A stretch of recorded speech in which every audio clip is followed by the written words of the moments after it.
Hey everybody, welcome to the G.I. Joe live stream. There's a tornado that hit my house now. Just redoing my shelves. So it looks like and I'm packing up stuff to sell.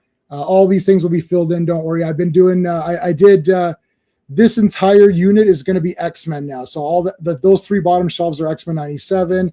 That's Deadpool and stuff, and then the James Bond shelf's going to move, and I'll put that probably with Indiana Jones or something. I'll put all the action guys together. So, and it's just like a disaster zone here, and here's like packed up stuff to sell. All this has got to be sold. So it's crazy right now. But anyways, still have time, of course, to chat with you guys and talk about G.I. Joe. And today has one of the most suspenseful comics that I've ever read, in the sense that I didn't know what was going to happen at all. And I actually was pretty excited to see where the story would go, but we'll get to all of that. Right now, I got to tell you about Fantastic Fridays, which of course happens every Friday. That's why it's called Fantastic Fridays. And we're going to be covering 3 John Byrne issues, 241, 242, 243. There's this little character, well, I guess a big character, named Galactus, and he's back. I think this is his 3rd appearance. And our buddy RR is going to join us for that on Friday. And then on Monday, it's Earth's Mightiest Mondays. What the heck? David Letterman is in Avengers. Whoa, what happened? I have no idea. I haven't read that issue yet. I got to read that this weekend. So we're going to talk about this on Monday. David Letterman in the Avengers. Wow. Maybe he'll join the Avengers team.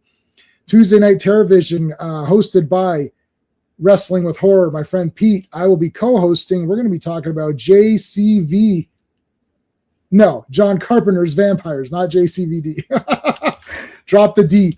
Vampires. I love vampires. I saw that before anyone else because I went to a special screening with the director Brian Yuzna in attendance, not Vampires. Brian Yuzna, who directed Return of the Living Dead 3. He produced the Reanimator movies. He's done a lot of other stuff. He was bringing The Dentist Part 2. The Dentist movies are awesome. So they come out. We're sitting there ready to watch The Dentist 2, and this guy comes out, and he's like, "Hi, everybody. I'm sorry. We have good news and bad news." It's like, the good news is the director is here. The bad news is the movie ain't here. So we don't have the movie that this guy's here for. So they're like, you can go get a refund, or later that evening, they were premiering John Carpenter's Vampires. They're like, or you could stay and watch John Carpenter's Vampires before the premiere. So I was like, shit, let's do it. So I got to see that before anybody else. And I got to meet the guy. And of course, later I purchased The Dentist Part 2. And it's a masterpiece if you weren't sure. But anyways, we'll be talking about vampires on Tuesday. I want to give a big shout out and thank you to all of the super friends. These are the channel members. Guys, there's a lot of stuff on the drive. So make sure if you're a super friend, you're on that drive, downloading all that good stuff. So if you want to become a member, you hit the join button. That's it. I don't know how much it costs. It's like $2 or $3. It's whatever the lowest thing I could do. YouTube needs it. Look, YouTube needs its money. So I don't know what the minimum is. So whatever the minimum is what it is. It's like $2 or something. If you're Canadian, it may be $3. So YouTube takes like 50% of that. So whatever. I made it as cheap as I could possibly make it. But anyway, there you go. We always thank our friend Clobberin times. So Clobby, I'm not sure if he was a big G.I. Joe guy. He's pictured in the corner there underneath the thing, his favorite character, Ben Grimm.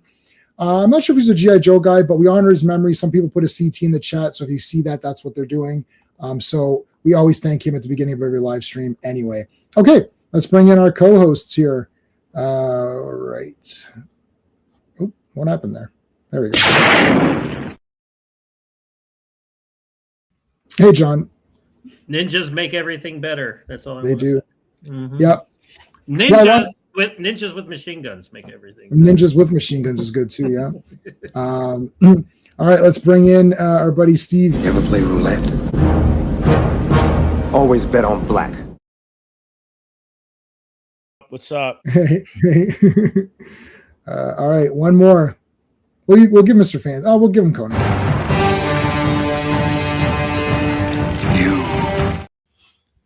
You. AIDS disease. Oh, we got. I wanted to tell you guys something about Sergeant Slaughter. I gotta have to tell. Let me see. It doesn't really look like him, too. I'm like looking at him like that. No, not really. Our friend Joe Dog was here first. Joe Dog, thank you, man. After watching 8 episodes of the Amazing Digital Circus, I don't know what that is. I have no idea what that is. What is that? Yeah, me neither. Absolutely disappointed. I will have to look. We all don't know what that is, but I'm sorry you were disappointed in it. You got Recondo, right? Yeah. Dan's in the chat here. Rogues, our friend Rogues is here. How's it going to CT? Al Davis, our super friend. Thank you. What's up, Al? RR. My wife got HBO Max. Okay, I thought it was a waste of money until I saw it had Warrior. Warriors at that and Banshee. That's the I watched that entire series. That's Anthony Starr before he was on The Boys, but he's like a badass like anti-hero Punisher sheriff. That was a good show, actually. That was a real good show. That was I forgot about that one. You know what was funny? I'll tell you a quick side thing.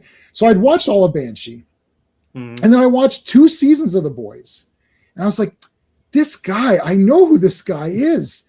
I was like, I know who he is. He colored his hair. That's people say all the glasses and Superman, all this doesn't work. It worked on me.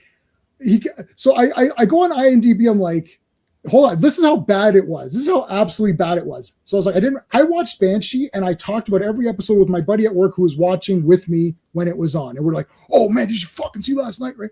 So we knew the show.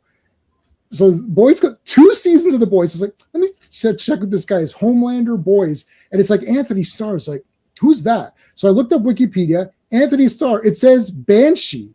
Hold on. It says Banshee. I was like, who the hell was he in Banshee? Yeah, dude, hold on. It's like, wait, he was in Banshee. I was like, wait a minute, I've seen all that. Wait, who was he in Banshee? Oh, he's only the main guy. I was like, oh my God. I was so embarrassed, and now I'm telling you guys, but I don't mind being embarrassed. He's a great actor because I did not. I mean, they're way different. The Banshee guy is awesome. That guy was awesome, and Homelander's a piece of shit, but he's an entertaining POS. DJ, sir, how's it going, dude? Oh my God, that's an understatement. Yeah, Jimmy Carter. Yeah. G.I. Joe. All right. Well, he's fighting for freedom tonight, I guess. He's got a lot of fighting to do to get that freedom. So we got 4 to cover. Now, I explained about special missions is going to start coming up maybe in the next stream or 2, right? So I'll have them to show you guys on the screen, but I won't be able to read them. Now, I could read them off the computer, but it's really difficult to read off the computer in this way for me as well. I can't sit. Like I need to keep taking breaks, and with my iPad, I just literally lay back and just read it. So we'll breeze through them a little quicker, and you guys can kind of explain what's going on. They're like interspersed, like because I was going through it, like there's the regular issues of in my Kickstarter one. It's regular issues of G.I. Joe, and then it's special missions, and they like go back and forth. You're right, John. Yeah, that's my problem. So I can't even create the thumbnails for it because I can't even find those special mission. Like I can't find good quality pictures of them either. So it's just we're gonna look at them, but it won't seem like that when I'm doing the thumbnails. But who cares? I mean, everyone here knows what's going on. Like they know what G.I. Joe is. It's not going to be like a show. Special missions. What is that? What is that? I refuse. I'm quitting the live stream. It's like I didn't want to read these special missions. Okay, so Steve, are you going to do credits? Yeah, I can do credits. All right, credits. Get everybody credits. All right, so G.I. Joe Real American Hero, issue number 45. Release date, December 10th, 1985. Cover date, March 1986. Art cover by Mike Zeck and John Beatty. And the issue is In Search of Candy. Writer, Larry Hama. Penciler, Rod Wigham. Inker, Andy Mashinsky. Colorist, George Russos. Letterer, Joe Rosen. Editor, Denny O'Neill and Don Delaney. All right. Sean he'll be back. There's less episodes that he'll miss than what he's already missed. So if he's missed like 10 live streams, he's not going to miss another 10. It'll be less. Sean is great too. Yeah, he's all right, I suppose. Keep him around. We like the G.I. Joe team. They should have called it I Want Candy. Well, okay, let me just say, like, they were never a thing Yeah.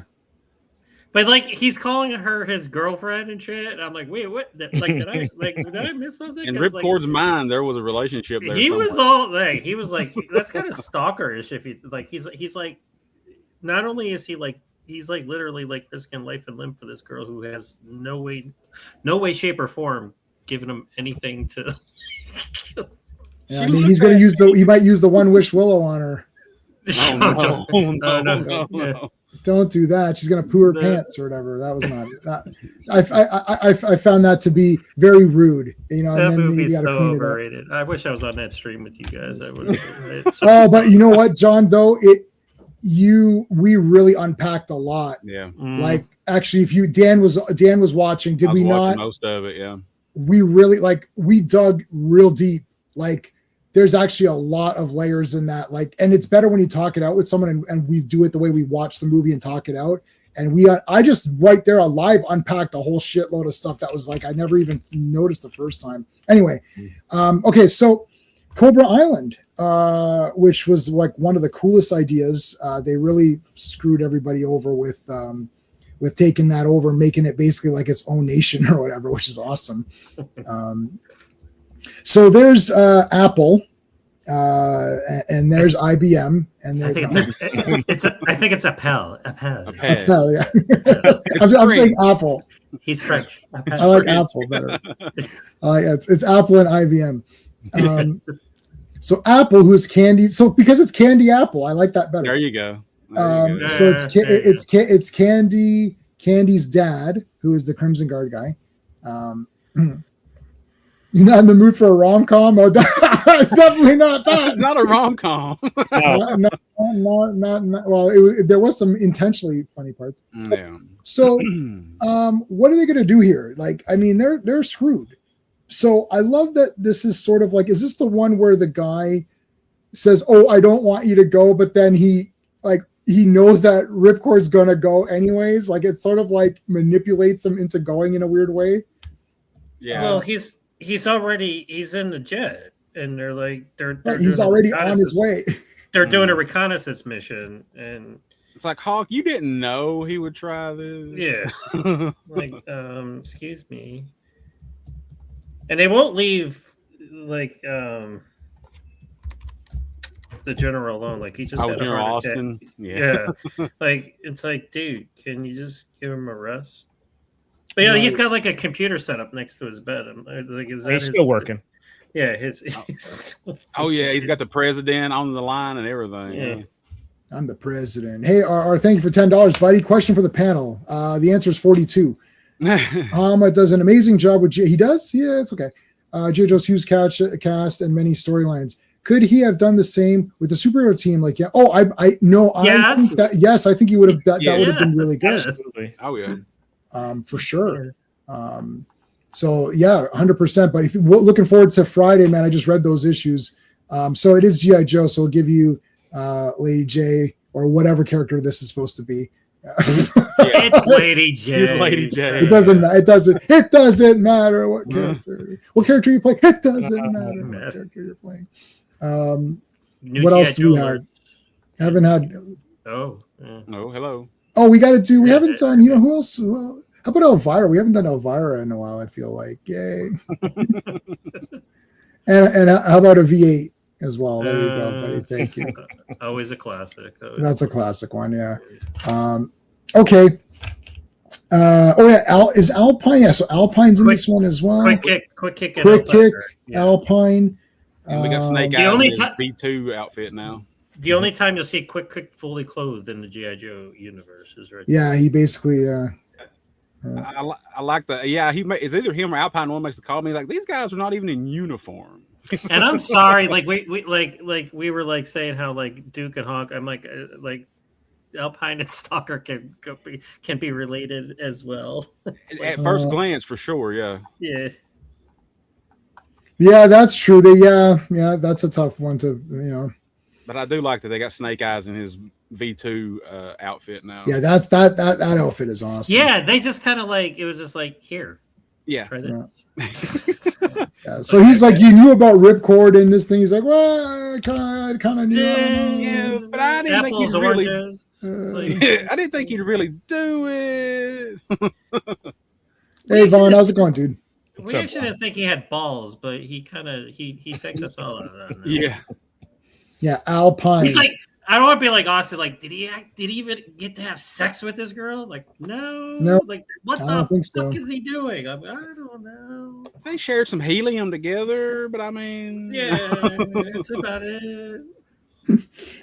Okay, so Ripcord is gonna go try to find or infiltrate Cobra Island. You missed Snake Eyes. The douchebag sitting at the table was talking about the message that he got. Oh yeah, about who killed Hardmaster. He's like the message starts off with 3 U's in Morse code and reads, "The kill of the Hardmaster is." He's like, wait a minute. He does like a big old head turn. Like, who killed the Hardmaster? It's like who shot JR? It's like we don't know. It's like who killed the Hardmaster? I like this with Ripcord and Ace too. He's like, hey, I think the cabin pressure's dropping. Ace like, no, it's good. He's like, okay, cool, good. Yeah, when he takes off, he shoots out. That is great. I'll make sure you got enough air. All right, so here he goes. He's diving. Yep. Okay. He's actually kind of badass now. Like Ripcord becomes badass in this one. I never expected Ripcord to be this badass. Yeah, I agree. Yeah, he's awesome in this. All right, so back to our boys here. He's coming down. There's William, or not William. What am I saying? Storm Shadow. And then Snake Eyes comes up. It's like, I know who killed the Hardmaster, and this is their symbol. This is really cool. The 3 U's in Morse code is Morse code. Yeah, it's like it actually. So I at a time I'd memorized Morse code because in my escape room, I owned an escape room for 5 years. And we had a part where we split the party, and then they have to do Morse code to communicate with each other. So me and my one employee had memorized Morse code. It was pretty cool. I don't remember it now though, unfortunately, because you don't use it, and then you just kind of forget. Because every night we'd have to remember, make sure they're doing the right thing. But anyways, it was pretty neat. So that is very cool. So now they're going to team up. This is the Mega Powers. Hogan and Macho Man are teaming up here to go after the $1 million team or whatever, to go after the Giant. All right, so now he lands, and now he's like on a mission here. Dun, dun, dun. Now, Zartan is gonna confront him or whatever. Yes. So let me see. Did I write anything? Yeah, Crimson Guard. Okay, quick kick. Yeah, we saw quick kick already. And it's like Cobra Commander and the Pale doesn't even notice he's getting his bow. He's climbing the ladder. And he gets out, and they just keep babbling back and forth. Yeah. The one soldier's like, hey, man, where you going? For a stroll? Yeah. And Hawk gets promoted in this one as well, so he becomes general in this one. Yeah. Yeah, he gets his version 2 outfit. The better, the more distinct. I love these vehicles. Were these toys? Were these jetpacks a thing? Yes. Yeah, the Cobra Claws. Yes. Yeah. Cobra Claws, yes. Cobra Claws. Okay. I always love those. Yeah, this is neat. Okay, so I mentioned that. All right, so now So now here's where it's going to get interesting. They're going to go to kill Zartan. We don't know that it's Zartan, but I mean, I'm telling you. So they're going to kill Zartan. Spoiler. They're going to kill Zartan, but also Ripcord and Zartan are going to have a confrontation. Mm-hmm. The result of this is what leads to the next issue being one of the most suspenseful, like best paced, like you can't put the comic down. Like it was actually the next 2 are both really good, but we'll get there. I'm almost kind of rushing through this one to get to that one because this is like act 1 of the big arc here. So Ripcord, Ripcord's doing good here because, you think obviously Storm Shadow and Snake Eyes are kick ass. I mean, they don't need to prove anything. Like we already know they're awesome, but he's actually really proven himself. Hey, Invader, how's it going, dude? I love how Ripcord had enough room in the back seat of the F-14 for a full length FN. I mean, I know nothing about vehicles or whatever. I know nothing. I don't know anything about the military. So I have no idea if that, I can't tell if that's fake or real or what, it's like is that unrealistic, guys? I don't know. Is that it's tight? Yeah, that's a big weapon for like for to have in there, and the gear that he had. Yeah. Like they pretty much just have like their helmets and like their outfits that they wear in there, but they don't have like weapons. Well, the military should really use Time Lord technology because the TARDIS is bigger on the inside, so they should adopt. We should get a treaty with the Time Lord so we can use their technology. It's much. But better. that's a nitpick. I mean, right. Nobody's really thinking about that. I mean, this guy can blend, right? So, or so. I mean, whatever. We're already at the whatever happens. Okay. Zartan is very. This is something difficult. This is a big thing for Hollywood to learn from these comics, especially this week, is that you have lots of characters. Okay, but none of them appear stupid or weak in comparisons to the other, but somebody's got to lose. Mm-hmm. Like somebody has to lose in the encounter. But when they lose, you don't feel like they're idiots. This is the trick that is so difficult for movies that have multiple. Like clearly, if like Mad Max, okay, Max is awesome and he's not gonna, or Snake Plissken or Rambo. But when you have something where you got a team of guys and everyone has to look good and do something, but also there has to be dramatic elements. So there's got to be some failure, right? Because if they just succeed, then what's the point? It's very difficult to do that. Like Ripcord is going to get the short end here, but it's not like you walk away thinking, oh, Ripcord sucks, right? You're like, no, he's pretty awesome. But Zartan kind of got the one up a little bit on him. And then, he swapped, spoilers, he swaps with him, right? I love these two guys. I love the black and white. I like that the black guy is the good guy and the white ninja is the bad guy. That's kind of neat. Yeah. Good guys wear black. Yep. Good guys wear black. Yeah. Storm Shadow's like, he's like, I got access to all these Cobra places. He's like, so we're gonna take Baroness as Rattler. I'm like, let's hop on the Rattler and go kill some people. Okay. Yeah, let's go. And I like how like the new guys in the G.I. Joe, like, hey, you guys are new. Come on this mission. We're gonna invade Cobra Island. He probably. I don't think he cut off his head, Al. That would be pretty. Yeah, I think he just stabbed him. Yeah. Al, Ripcord is not Supergirl. Okay, so sorry, I couldn't help that. And I like Zartan here. He's like, looks like somebody's got a personal vendetta against Professor Appel. He's like, I was expecting 2 ninjas to come after me. Yeah. No, there's a lot of people. There's a lot of this island. I don't think they're going to be filming Survivor on this island, and I certainly don't think they're going to be filming that Love Island or whatever those other ones are. This doesn't feel like a very cool place to come hang out and stuff. Cobra Commander, he's like, what the hell is going on? This is my island. He's like, what is going on here? Get out. And there's Quick Kick in his naked. I've never seen, I don't think I've ever seen it except for Quick Kick, like shurikens, like ninja stars in a sash. On a sash. Isn't that kind of neat? That's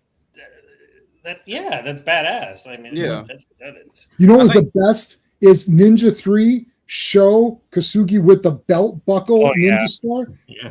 Oh my God. I wanted that so badly. I was like, I need to have that in my life. Because like anyone comes, you're like, oh yeah, fucking watch this. Well, you know what? Like I would use it though, but then I'd have to risk my life to go get it back because I'm like, I want that back. I know. Yeah. Oh man, a ninja star belt. Oh my God, it's so awesome. You have to be careful sitting though.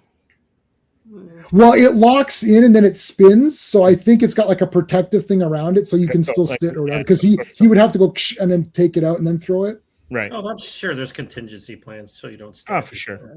Plus, ninjas don't stab themselves anyway. No. So no, they're ninjas. Like spiders and webs, right? Right. Yes, they don't. Yeah. All right. So, have a little bit of a scuffle here. See, it's not Supergirl. Al, he didn't do it. It's Zartan kills him. Yeah, Zartan kills him though. Well, because Zartan can't have guys in his way. That guy was stupid enough to get in Zartan's way. That's the problem. Well, it's not his guy. He's a mercenary, so he don't give a shit about these Cobra soldiers. He's like, he shot through them, right? Yeah. Like now, it did go right through. That was a nice clean. That's a very good clean hit, and I like the art here with the line. You can clearly. They're already what? Already Circumcised. Yes. Wow, very we're good. taking it. We're Okay. on All our right. A game All right. today. All right. Yeah. Where's my Well played, Al. Well played. Al beat my unbearable from the obsession stream yesterday. So. Oh dear. I know that was terrible, but I love it. I love dad jokes. Those two guys on the docks that have the mugs and they just tell dad jokes back and forth. Like I watched like half an hour in a row of that. I'm just trying to memorize them all. Okay. Here we go. So this is cool because Zartan is waiting for the two ninja. Ripcord is after a pal, but they're facing off the wrong guys because the ninjas end up going like everyone's at going to the wrong people. It's kind of cool. I like that. Yes, that good job. Good job. That's why I say it's like a Three's Company episode. It is, yes. Humongous misunderstandings and with a lot of violence, a lot more violence in it. Yeah. Jack never beat up Mr. Furley to get by, right? Let me through. Okay. How many phones is he on there? Like 3, 4? I mean, this is Three. I always love that, like in Get Smart or one of those shows where there's like all these different phones. Like, what is it? What do you want? Right? It's like, this is before speakerphone, I guess. So. Yeah, this guy looks like Norman Osborn, like a fat Norman Osborn. I was thinking the same thing. He's got the wave.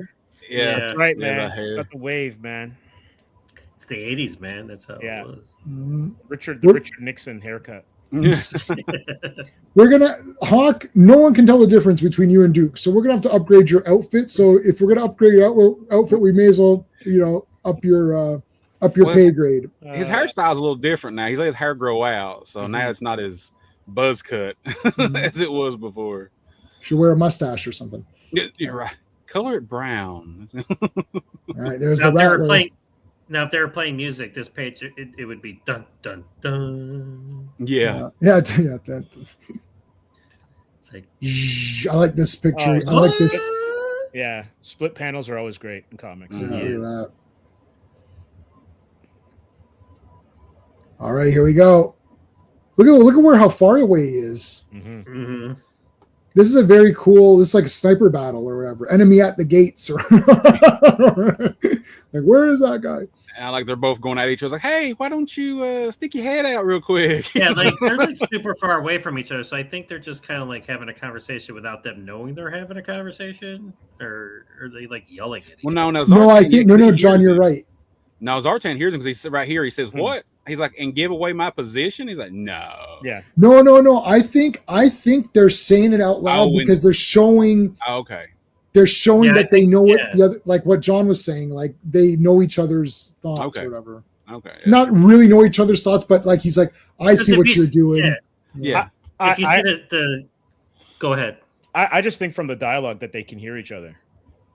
Yeah, no, Well, I'm not sure. Above, The responses they look far away from each other. They are They far. look like far away, yeah. But their responses are too on point. They'd be too telepaths with the way they're responding. Because Maybe. I just have a feeling that it's like he's like, oh, I know what you want me to do. Oh, I get what you're trying to make me do. Like something like that, right? But also too, I know in the 80s they used to use that jagged word balloon, but every sentence ends in an exclamation mark, so they're yelling. Yeah, I guess so. Well, whatever. They're fighting each other and it's cool. Arrow versus Zartan has got arrows though, so he's at a disadvantage. But he's Zartan, so he has plot advantage. He's got that compound bow, man. That thing goes through anything. Yep. Yeah. Zartan takes one too. Yeah, right in the leg. Right, because that's gonna. Yeah, he got nailed too. And you see that he grazed them, so he's not dead. Mm-hmm. You mean he's not? He says he's not dead. You missed. Bring out your dad. He says he's not dead. And he was still, and Ripcord was still able to shoot him again and get him in the shoulder, even though he's got grazed in the head. Mm-hmm. Yeah, see, that's what I'm talking about. Nobody, like, there has to be a winner in a confrontation, but like nobody comes out looking bad. That's the thing, right? Exactly. Like, Ripcord's not a loser now because of this. It's like, all right, that's it. If you think about it, like he's a member of the G.I. Joe team. They're elite, so like he's like he's still of course he's badass. badass. Yeah. Yeah. Like Tripwire trips over his feet, but like when it comes time to do what he needs to do, he's still badass. Oh yeah. True that. Yeah, and I think that's why they don't like recruit people like this guy's fucking tripping over his feet. But like, you know what? You need to be a member of this elite unit. Come on over here. well, the expertise of his expertise maybe outweighs the fact that he can't walk. I mean, guy can't walk. You call that the matter? No, that's Torpedo, why are you wearing your flippers on land? I don't know. We're not in the water right now. I'm always prepared. There could be water anywhere. Quick, yeah. find You me can a never, you bubble. never know. All right, we got him in sights here. Blah blah blah blah blah blah blah blah blah blah blah blah blah. He's pulling an Arnold here. He's hip firing. That's right, baby. He's like, let it go. Something will hit. All right, there's Zartan, who's all like He's blending Predator, in. man. Yes, yeah, he is the Predator. Yeah. Look up there on those rocks. Yeah. It's right there. You go around, I'll get him from here. The Predator. Yep. He didn't even use gunfire. Oh, God, yeah. his head went up. Was that Rambo 3? Yes, where he got the shrapnel and he pulled it up. Oh, and he put the gunpowder in and blew it up. That was awesome. Yeah. Good acting too, man. He That really yell he is sold that. iconic, man. Listen, Rambo 3 is 10 out of 10. I know there's people walking around pretending it's not good, but they're stupid. Who's pretending it's not? I don't. There's people that are pretending when we were talking about. It's the weakest one. Okay, well, I don't know what you're talking about. It's pretty awesome. That's like when we're on the Action Elite and like we're like talking. I'm like, wait, this is overrated or underrated or wait, what? What are we talking about here? Yeah, it's like no. Yeah, all the Rambos are awesome. And the fifth one's still pretty good, even though it's could have been better. Listen, the fifth one is he turns into a freaking like. It's actually more of a Punisher. Felt like more like a Punisher movie. Listen, that actually is. That actually would have been the best Punisher movie had that been Punisher. But like Rambo, like nobody likes to see their heroes get old, and I said that in my review. And like this is like what happens. It's like so you gotta have to take it. But he's still badass. I mean, he's not the Rambo that's jumping off cliffs in Vietnam like he was back in number 2, but he's still good. You know. Right. All right, Steve, you gotta go. You gotta step out. But I'm gonna get back before you guys finish. Yeah. Okay. See you in a bit. Enjoy. Take care. Later. Bye. All right. So Cobra Commander and Apple are talking. It's like, are you sure we should go with Apple or should we try this IBM? No, Apple's the way to go. So here comes oh man, here they come. Oh, here they come. Watch out, boys! They'll shoot you up. This is cool because like you got Storm Shadow and Snake Eyes assaulting, and then you got this unit of Joe's. Like you just got like a whole bunch of badass stuff going on. Yeah, there's a lot going on. I think that's why RR was talking about the superhero comics because I find that a lot of modern writers in comics and also in movies and shows can't handle many powered characters. Now these guys all don't have powers, but they're all unique characters with unique abilities. So it's a lot. Like this is a lot going on for like just try to think about writing this comic yourself. Like if you ever thought about writing a comic, you're like, okay, I've got my 2 or 3 characters and they do stuff. But if I said to you, you need to come up with 15 characters and you need 15 villains and they all have to do stuff and they all have to look cool.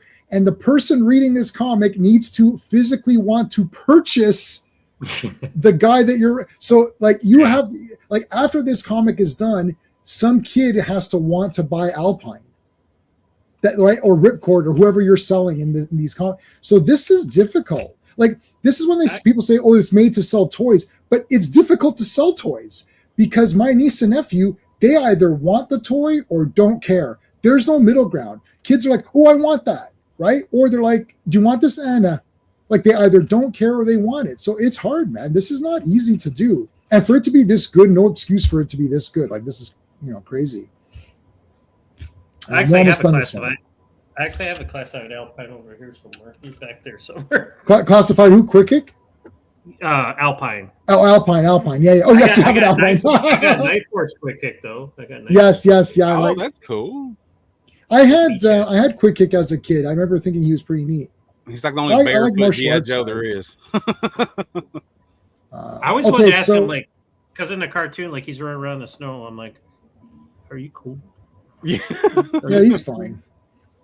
Okay, so Zartan has now taken over as Ripcord. So now here's this is the suspenseful one that I was talking about. I'll do the credits really quick. Before I do this is the one now where I had not read these before. Dan has not read these before. John knows them pretty well. So, and I don't think Steve had read them, or he had read them a long time back and hasn't gone back. So he was sort of the middle ground guy. But I didn't know what was going to, I honestly, if they had killed Ripcord, I'd be like, well, shit, that's crazy.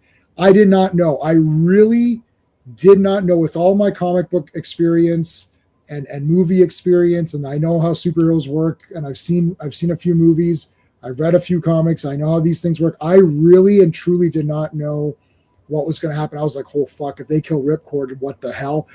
And I was really pumped up. This has to be one of maybe my top one most suspenseful comic, because you read a comic, it's Spider-Man, he's getting beat up. Well, like Kraven's Last Hunt, they buried him. Well, obviously Spider-Man's not dead. He's clearly in like a suspended animation and buried. Like Kraven didn't kill him right there, or else there's no comic, right? So you know that. But I didn't really know. I thought, I don't know. They might kill this guy, and that's crazy. So it was pretty damn good. Another Mike Zeck cover. Oh, let me do the credits. Okay, so hold on a second. Where are we at here? This is G.I. Joe Real American Hero, number 46. Release date is January 7th, 1986. The cover date is April of 86. Who's Who on Cobra Island? Yes. We've got Larry Hama as the writer, penciler by Ron Wingham. Inker is Rod Wingham, so inked himself there. Colorist is George Russo's. Letter is Joe Rosen. Editor Denny O'Neill and Don Daly. And the cover is by Mike Zeck. So there you go. What the Zeck? Let's do it. Who's Who on Cobra Island? So now you got to see this great panel of the transformation. Now this is the holographic technology, right, that he uses. Yeah, I'm like you. I thought he killed Ripcord. I'm like, well, son of a bitch. I'm like, he's the guy. Well, I didn't think he'd kill. I didn't think he killed him. I thought I thought this ninja were gonna kill him. I was like, oh shit, they're gonna kill an innocent guy. That's crazy. I had these next two or three are so smart. Wow. Okay, hold on. Let's dissect this bit. Okay, so there's a little bit of a again, Ripcord is still fighting. The guy's been injured. He had an arrow through his arm, right? He got shot in the head. He got grazed in the head. Yeah, grazed in the head. Yeah. And now he just got his friggin' head stomped, like basically like kicked the shit out of his head right there. And then Zartan, in a great move, dresses him up as Zartan, puts his clothes on him, because if the ninjas show up and he's like, no, it's me, Ripcord, they're like, yeah, but we know you can chameleon or whatever. Isn't that genius? Yeah. He used Kirby Crackle. Oh, yeah, did he? Oh my God, you're right. He did. He used Kirby Crackle. Good job. Yeah, Kirby Crackle's the best. Yeah, it's a little bit right there, the yellow. That's Kirby Crackle right there. Good job. I didn't catch that. You have this issue in a frame hanging on your wall. Let's see the cover. Oh yeah, I mean that is awesome. Yeah. Well, there's a lot of covers that are worthy of. There are. Yeah. There's so many. Yeah. There's a lot. Yeah. Some really good covers. Yeah, I've got to pick thumbnails every week, and I'm just like, I don't know. And I ended up picking what I think is a more universally classic, like the one with Snake Eyes with all the Marvel characters around him. That's going to be the next. Or whatever. Whenever we get to that issue, that's the cover I picked, because that's a classic cover to me, right? But anyways, all right. So he dresses him up. All right, now here come the Joes to rescue Ripcord. We got Alpine, Spirit, who I just love Spirit, Quick Kick, and Flint. Right, that's Flint. Yeah. I like Flint. Yeah. We're getting, so guys, me as a kid buying the toys, we're now approaching to where I'm now getting into it a little bit, right? So I'm like, oh yeah, I love Flint, love Quick Kick, Spirit, Alpine, Snow Job, what's the other guy? Like, so it's like those, I did not get any of those early guys. The swivel arm, like I don't have any of those The original 13. The original, Straight yeah, arms, none of them. Straight arm, none of them. I didn't start till what was the year on this? 86. January of 86. Yeah. So I think this is around now where I'm like, okay, yeah. Oh, this GI Joe's pretty neat. Like, what is this GI Joe thing? Looks pretty awesome, right? Oh man, Flint. I just thought Flint was cool. I like the beret and everything. I don't know. It's just kind of neat. I like how they have like, specific weapons too. Like he's got a shotgun. Yeah. I like Spirit's gun. That's like the clip for it. Yeah, I don't know if it's supposed to be like is it to shoot regular bullets or if it's supposed to be like darts? I'm not really sure. I don't know. Somebody will tell us. And see, we're in 86 now. So 85 and 86 was like two of the greatest years for G.I. Joe as far as the toys go. And well, that's when the cartoon was on too. Yeah, the cartoon came on full season in 85. Yeah. Mm-hmm. So this is like peak. These are the peak years for G.I. Joe. Yeah. Yeah, like 85, like 87, 88. Like when it started getting into 89 and into the 90s. I mean, it was still there, but the show was off, and then it was. 90 was probably the last good year for the toys. I mean, that's just my personal opinion. But yeah, we were getting into the Deke cartoon by 89. But then you also have like there's a lot of like neon characters and like weird color schemes. They start going crazy with the colors and space and all that stuff like that. Yeah, they like did like science fiction like aesthetic to it and like Mad Max type stuff too. I mean, I don't really mind it personally. No, it's not bad. Some of the characters actually I prefer in their later versions to the early versions, but some like went a little too crazy with them. That's your personal preference. I mean, it is. Like, I agree. Definitely for sure. Yeah.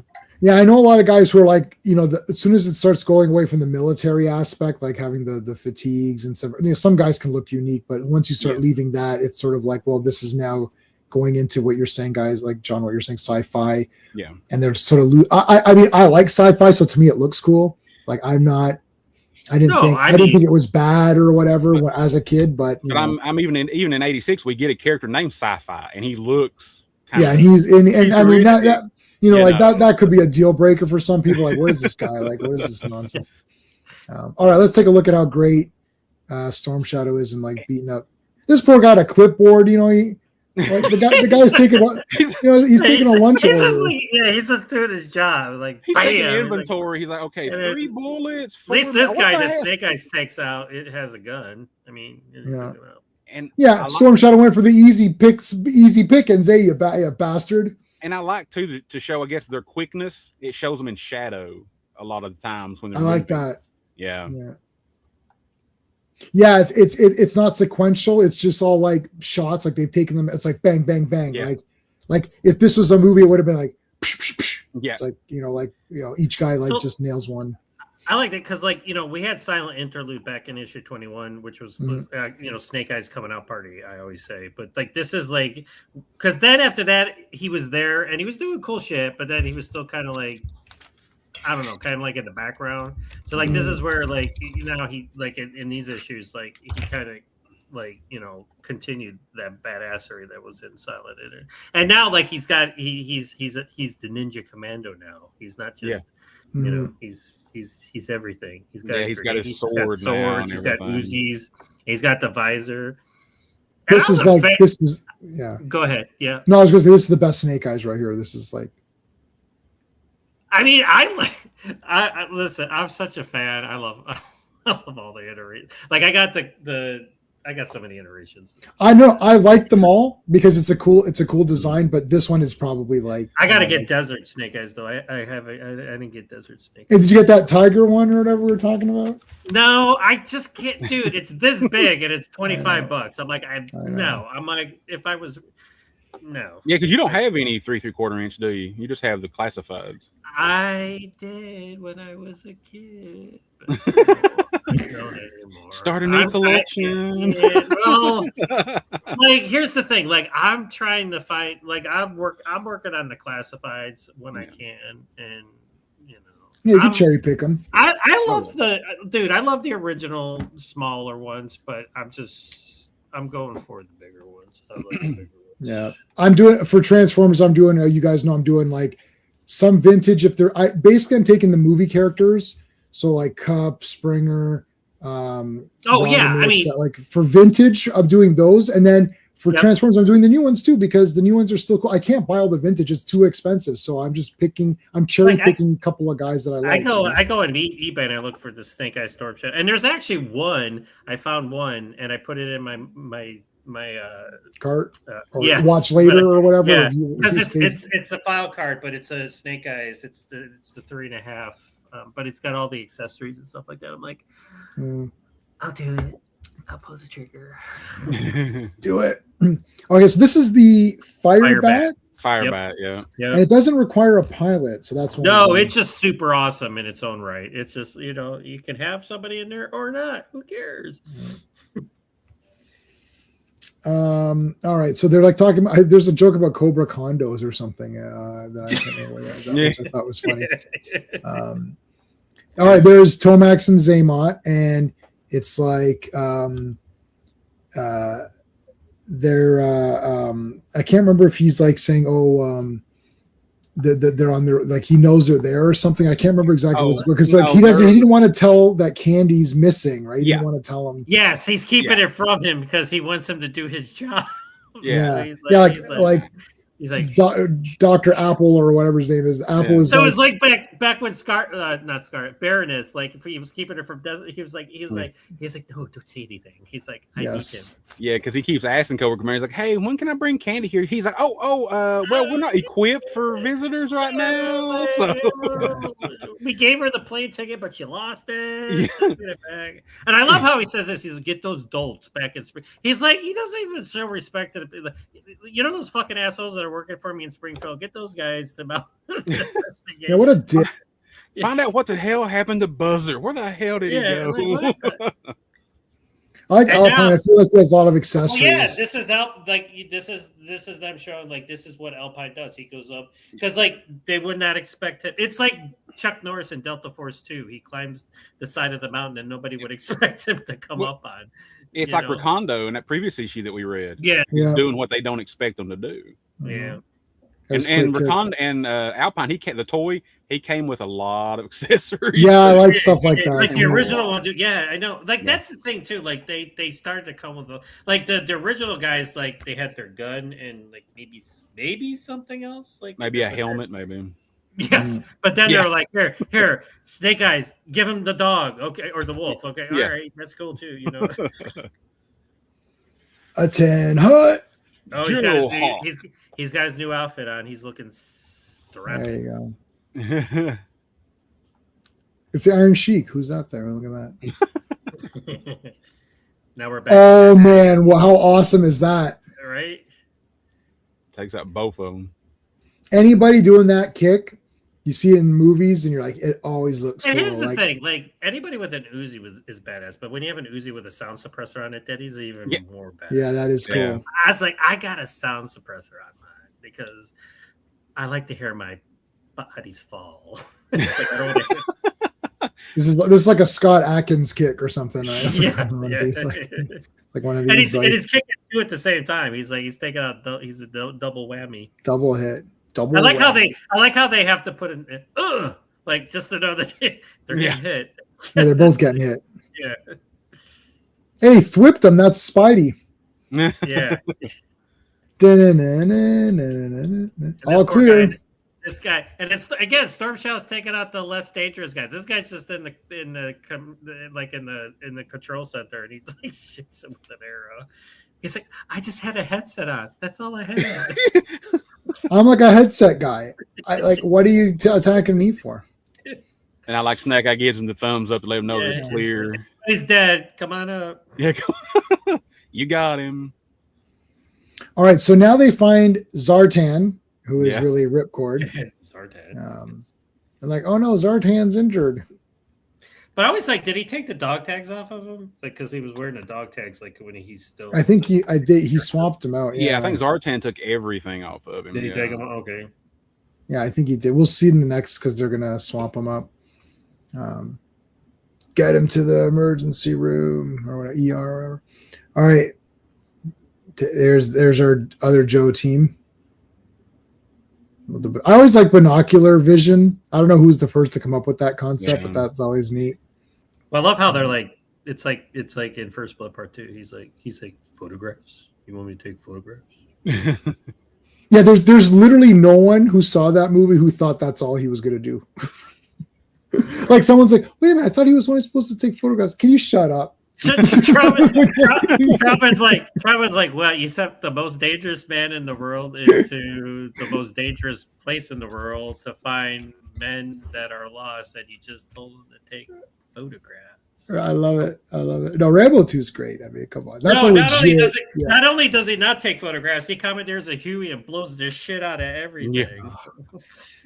Rambo 2. Anyway. In Sleepaway Camp Part 3. Oh my god. That's a segue. That's a segue. In Sleepaway Camp Part 3, yes. They're going around the table and say, what's your favorite movie? And then Angela, who's the killer, says E.T. But they get to the one, Bobby, who's like the preppy nerdy kid or whatever. He's like, I like movies that make America look good, like Rambo Part 3. I was like, yeah. He actually says Rambo Part 3. It's pretty. It's like that's not the title, but that's okay. Yeah, it's Rambo 3. But yeah, there's no part in the title, but that's okay. We'll let it slide. But at first, it's like he's like Rambo, and then he added the Part 3, like he was gonna just say Rambo, but then.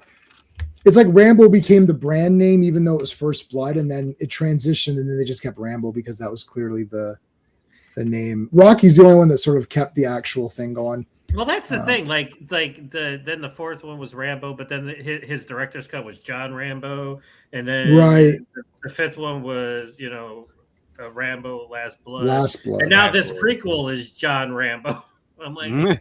You're good. Like, what's going on? You're doing so good before. Look, it was Rocky 2, Rocky 3, Rocky 4, Rocky 5, and then they did Rocky Balboa to close it off, and that's. Or they should be like John Rambo, the beginning, or something like that. Yeah, they got to rename it because it can't. Rambo.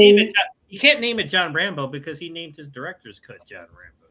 How about Rambo -1 or something? start using the Godzilla. Oh my god! term. Did you see the teaser for? They put out another teaser for. Godzilla I mean, it's gonna be it's the greatest thing ever. It was another 30-second bullshit with the actors, and then they show the exact same scene of him popping out of the water at the end. I'm like, it comes out in November. Can't you show us some more than that? It's like that's all you need, man. You just need to know that Godzilla is back. It's like that's all you need. All right, here we go. Oh, they got Zartan. Now, Apple is going to find out that it's not Zartan because he's got a Candy thing on him. He's like, what is all this? He's got a picture of Candy. He's like, that's my daughter, Candy. It's like, I'm not Zartan. I'm Ripcord. Oh, shit. I have he finds that Cobra Commander's been lying to him. He's like, that son of a gun. He's I didn't think the leader of the most elite and evil terrorist organization could possibly be a liar. Oh, wait a minute. Now that I say it out loud, I kind of get. He doesn't have scruples. What? I'm like, oh my god. A man who hides behind a mask. What? Come to think of it, I never did see his face. God damn it! He called his own people dolts, and he's not telling me the truth. No, it's great. I love it. It's awesome. Okay, now we got to get in, and now they see it's Ripcord. But this is great because Ripcord is phasing or whatever. It's basically like he's blending in and out. This is like the action going down. Dun, dun, dun, dun, dun. Let's go. Back to the ninjas, and now he's. I love this back and forth. This is like cool. This is like him. Like he jumps, like Storm Shadow kicks guy. He jumps down. He's firing off with his Uzi with the sound suppressor, of course, because he still doesn't want people to know he's there. But that's okay. Get to the blast shield. Oh, Nick's is right here. Oh, that's so good. Oh my jumps god. on his back. He leapfrogs off of him. Fucking comes down. Pulls his swords in mid. Two swords. Yeah. Yep. Oh, that is awesome. There is no cover when you deal with ninjas. Duh. And I like how Wingham also drew in his nunchucks on his side because the toy came with nunchucks. Okay, well, I got to put it in there. I got to put it in there. So. Or sneak it. All right. Alpine's going to save his friend Ripcord. And look at this. He blended into it's friggin' Sandman or whatever. Yeah, he's like, I don't know who's shooting at who. I better hide. And he's like, I thought I spotted, but then he seemed to disappear. Wait a minute, he disappeared. How can that be? Oh, I remember. Ripcord has disappearing powers. No, you don't. He doesn't have those. Well, he's wearing camouflage. So. Yeah, it doesn't work on the sand. No, no. I blend in. And then you got people dying, which is cool. I mean, Yeah, that is cool. Yeah. All right. Meanwhile, this is awesome. Let me just say, like, he's throwing fucking stars and shit. And then the cover again. The cover is in the comic book. yes, remember that? Yeah. I just love days? it's like I want him. Give him to me. That's just awesome. It's just like, and it's Snake Eyes is like, of course, he doesn't say anything, but you know he's like, yeah, what he said. Yeah. And cut back to these guys. Now, okay, And now- quick kick. Yes. Okay, were you about to say this guy's operating a sword and nunchucks at the same time? Wow. I can't. And he's barefoot. He's not even Yeah. wearing boots. It's just like, what if he steps on something? This is like going like this and spinning around at the same time where Like you're patting your head and rubbing your yeah, stomach. like You can't it's like do it. but quick kick can do it. Wow, that was awesome. I I liked love all the martial arts guys. And I love the fact that he has the Karate Kid headband on. He needs the Karate Yeah. Kid. Yeah. No, I like Quick. I legitimately think he's really neat. I like it. He's Dude, there's cool. a lot of hate towards Quick Kick. And Oh, I is there really? I didn't know. Yes, like there's like a lot of people like. Well, I mean, because like in the cartoon, he was kind of a douchebag. He's an actor in the cartoon. Yeah, he was an actor. He's like always making jokes and stuff like that. Yeah, I was doing these bad impressions of other famous actors and stuff, Yeah, but I was like, I always liked him though. it gave him personality. Like they gave him a personality, which was kind of cool. Yeah, there was one moment I think in the cartoon where he actually faced off against Storm Shadow and beat Storm Shadow. So I mean, he's definitely skilled. He's definitely skilled. He might act goofy, but he's definitely skilled.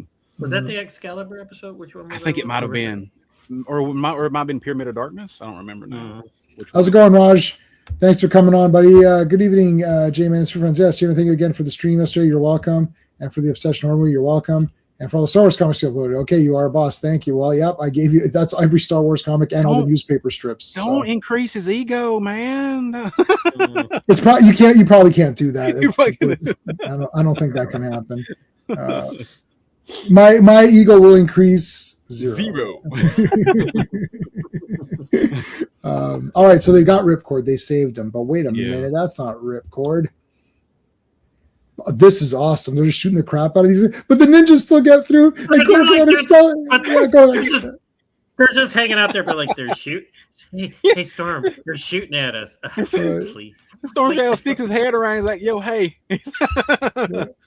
we don't want you. Just give us Zartan. We don't want you." And they sell him out in 2 million. He sells him out in 1 second. Yeah. It's like, yeah, okay, who cares? He's like, he's down there. Does he still live right there? No, he's right there. Go for it. Right down there. Yeah. They don't care.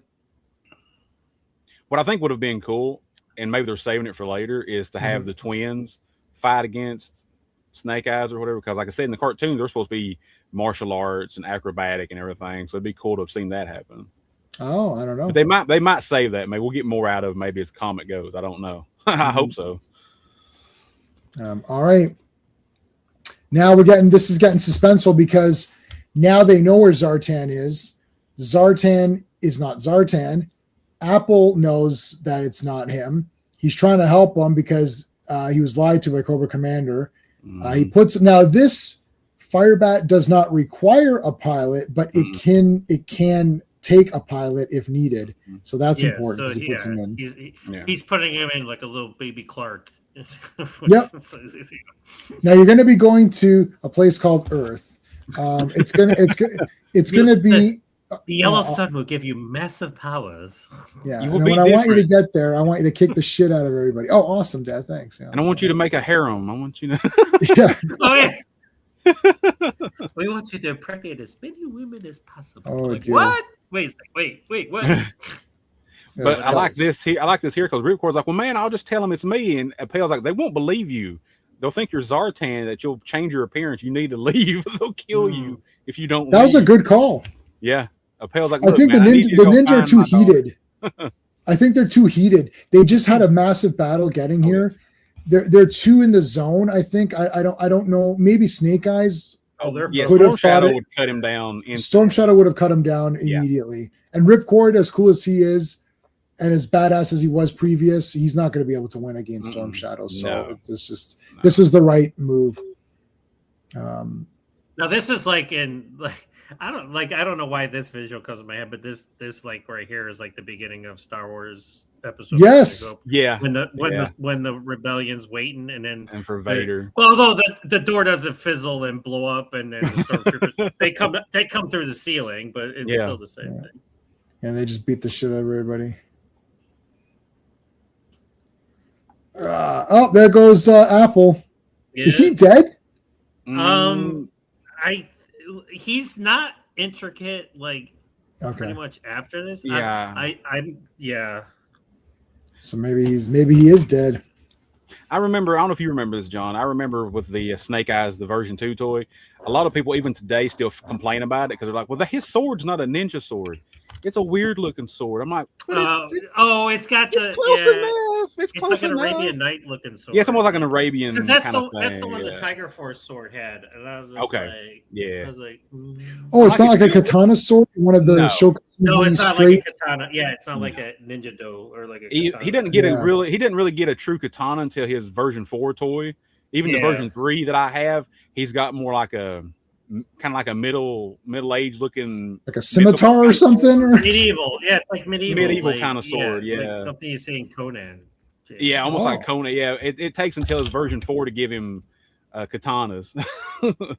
Now Sho Kosugi, does he has that straight and that pointy tip? I can't remember if I read somewhere, John, maybe you'll know this. Was that his own design, or is that an ancient weapon design? Because I don't really know. I feel like it's not an ancient. That they call it a ninja do or like ninja. Yeah, like that's like what a traditional ninjutsu like would be using. Yeah. With like the square, right? It's like the guard, the hilt, the guard is from the blade and the handle. Yes. Yeah. Okay. Yeah, because you see the samurai swords, and they're like the curved ones. Always wrapped. Yeah. Yes. Yeah, it's like cord around it or whatever. Yeah. Okay, that's cool. Yeah. I like that sword a lot because I'm used to it from all the ninja movies. Mm-hmm. Well, even Storm Shadows in the comics here look straight. Almost. Yes, he's using like what a ninja would use. Because if you go back, nope. It's you could see that, or down. You mean? Yeah, go down. Right there. Yeah, there you go. See right there. Like, the comments are kind of hiding it. Okay, let me go a little bit more. The tip of it goes like it's like an angle. Yeah. Yeah, because the samurai sword is still curved at the end. Not like a straight triangle. It's like a triangle, basically. Yeah. Yep. Mm-hmm. It's like my mouse. How do you store digital comics? On drives. Iron Man is protecting all of them right there. Massive amounts of terabytes of stuff. So what else is just physical drives? You fail if they fail. Oh well, I guess I lost them all. Mm-hmm. Oh, online storage. Yeah, you could do that. I might do that as well, and just get but the amount of gigs I have, it's like it'll be forever. But anyway, okay. So now they see him take off. They're like, hey, what was that? I wonder who's in that. They think it's going to circle back and attack them. Now this is great. Spirit is like, wait a minute. There's no hole. Let me read this. I gotta go off here. Something strange here. Bullet hole and blood stain on left sleeve, but no wound on left arm. Actual wound on right shoulder, but no corresponding hole in the shirt. Come on, Spirit. You got it. Let's go. And I like how I like how Hama kind of does like the stereotypical speech of a Native American, or what you would perceive as the speech of a Native American, me, Spirit, stuff like that. Rest in peace, Candy's Day. Yeah, he did a lot of good stuff for Cobra. He was very good. All right. This is 47. Yes. All right. G.I. Joe, A Real American Hero, issue number 47. Cover Mike Zeck. It is the release date of February 11th, 1986. The cover date shows May 1986. Sea Duel. The writer is Larry Hama, penciler by Rod Wingham, inked by Andy Mashinsky. Colorist is George Roussos. Letters, Joe Rosen, and editor is Denny O'Neill and Don Daly. There you go. Oh man, Beachhead, Dude. wetsuit. Yeah.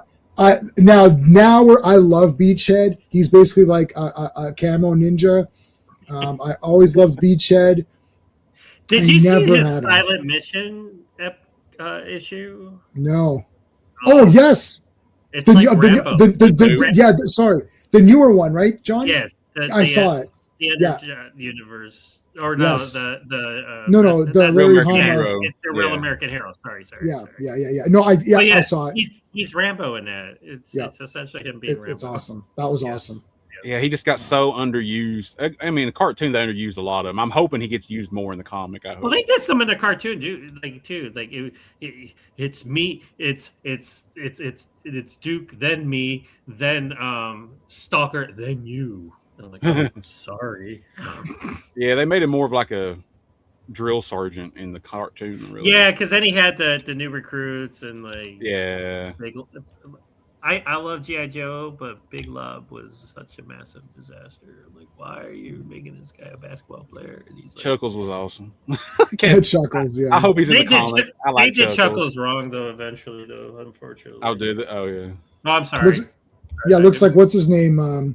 James Bond. James Bond was Chuckles in one of those movies. He had the shirt and everything. I was like, oh my god, it's Chuckles. Okay, so they're bringing Ripcord in quotes. To help him out. Now Buzzer stole his Zartans. This is great because the Dreadnoks are all like, oh shit, we're in trouble with Zartan, but we'll see where that goes. There's Dr. Mindbender. Our buddy Destro's here, putting out some fires. We got Bazooka. Buzzer's like, we're on fire. Destro's like, how about you help put them out? Yeah, it's like, why am I doing this? I'm like higher rank than you are. And then meanwhile, the ninjas are still kicking ass. Yeah, by themselves. And we still, I love that Doc is still here. Yeah, almost 50 issues into the comic book, and Doc. Well, you always need a medic. Well, I know, but I know Lifeline will eventually pop up, and I'm like, I'm absorbing as much Doc as I can in the comic books right now. Yeah. Shipwreck. All right. Shipwreck. Yeah, he's still there.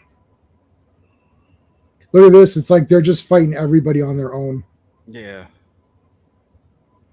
And what I like, not that like Snake Eyes is a badass, but like he's mowing people down with the Zuzi, but like Storm Shadow's like, I just got my swords and my nunchucks.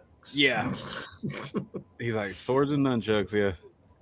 But I love how he's in front, and you see him in front mowing them down, and then that's just so awesome. I remember the 13-year-old me, just a big smile on my fucking face reading this shit. Dude, man. Lady J. Oh, and what the heck? He's like, nah. I'm like, dude. I'm like, come on. That's like, what the fuck? My glasses must be old. I need to get new glasses. It must be my glasses. I'm like, dude, I've had some bad prescriptions in my life, and I'd be like, if that happened, I'd be like, yo, something's wrong with this guy. We need to check him out. Yeah. I'm hallucinating. Like, nah, we'll let this plot point go on a little bit longer. Yeah, exactly. You don't milk it too badly. It gets resolved, but it's not too bad. But this is a little bit. Well, yeah, okay. Dr. Mindbender in the in like the cape. Like, I mean, Dr. Mindbender looks like he's the leader of the whole thing. Yeah. It's like, I'm bald with a monocle. It's like he's the Monopoly guy or whatever. Crash. She does a boom. Look at this, man. Oh my god. Getting Storm Shadow like, well, shit, they took all the planes out. Let's go. Yeah. He's like, that's what we're going for. Like, damn it, where's the boats? Yeah, let's go to the boats now. All right, here come our ninja. It's like Flash versus Superman. Yeah, right. The run. Who's going to run quicker? All right, let's airlift them.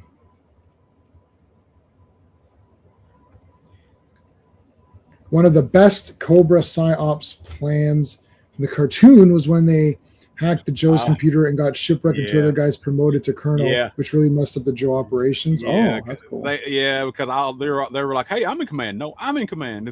It screwed up everything. That's interesting. Yeah, hack the system. Yeah. And I was thinking, and I know it's a hologram, but you would think if Zartan is knocked out, that somehow he would lose control of it more than it did earlier with Doc. Like it would just completely.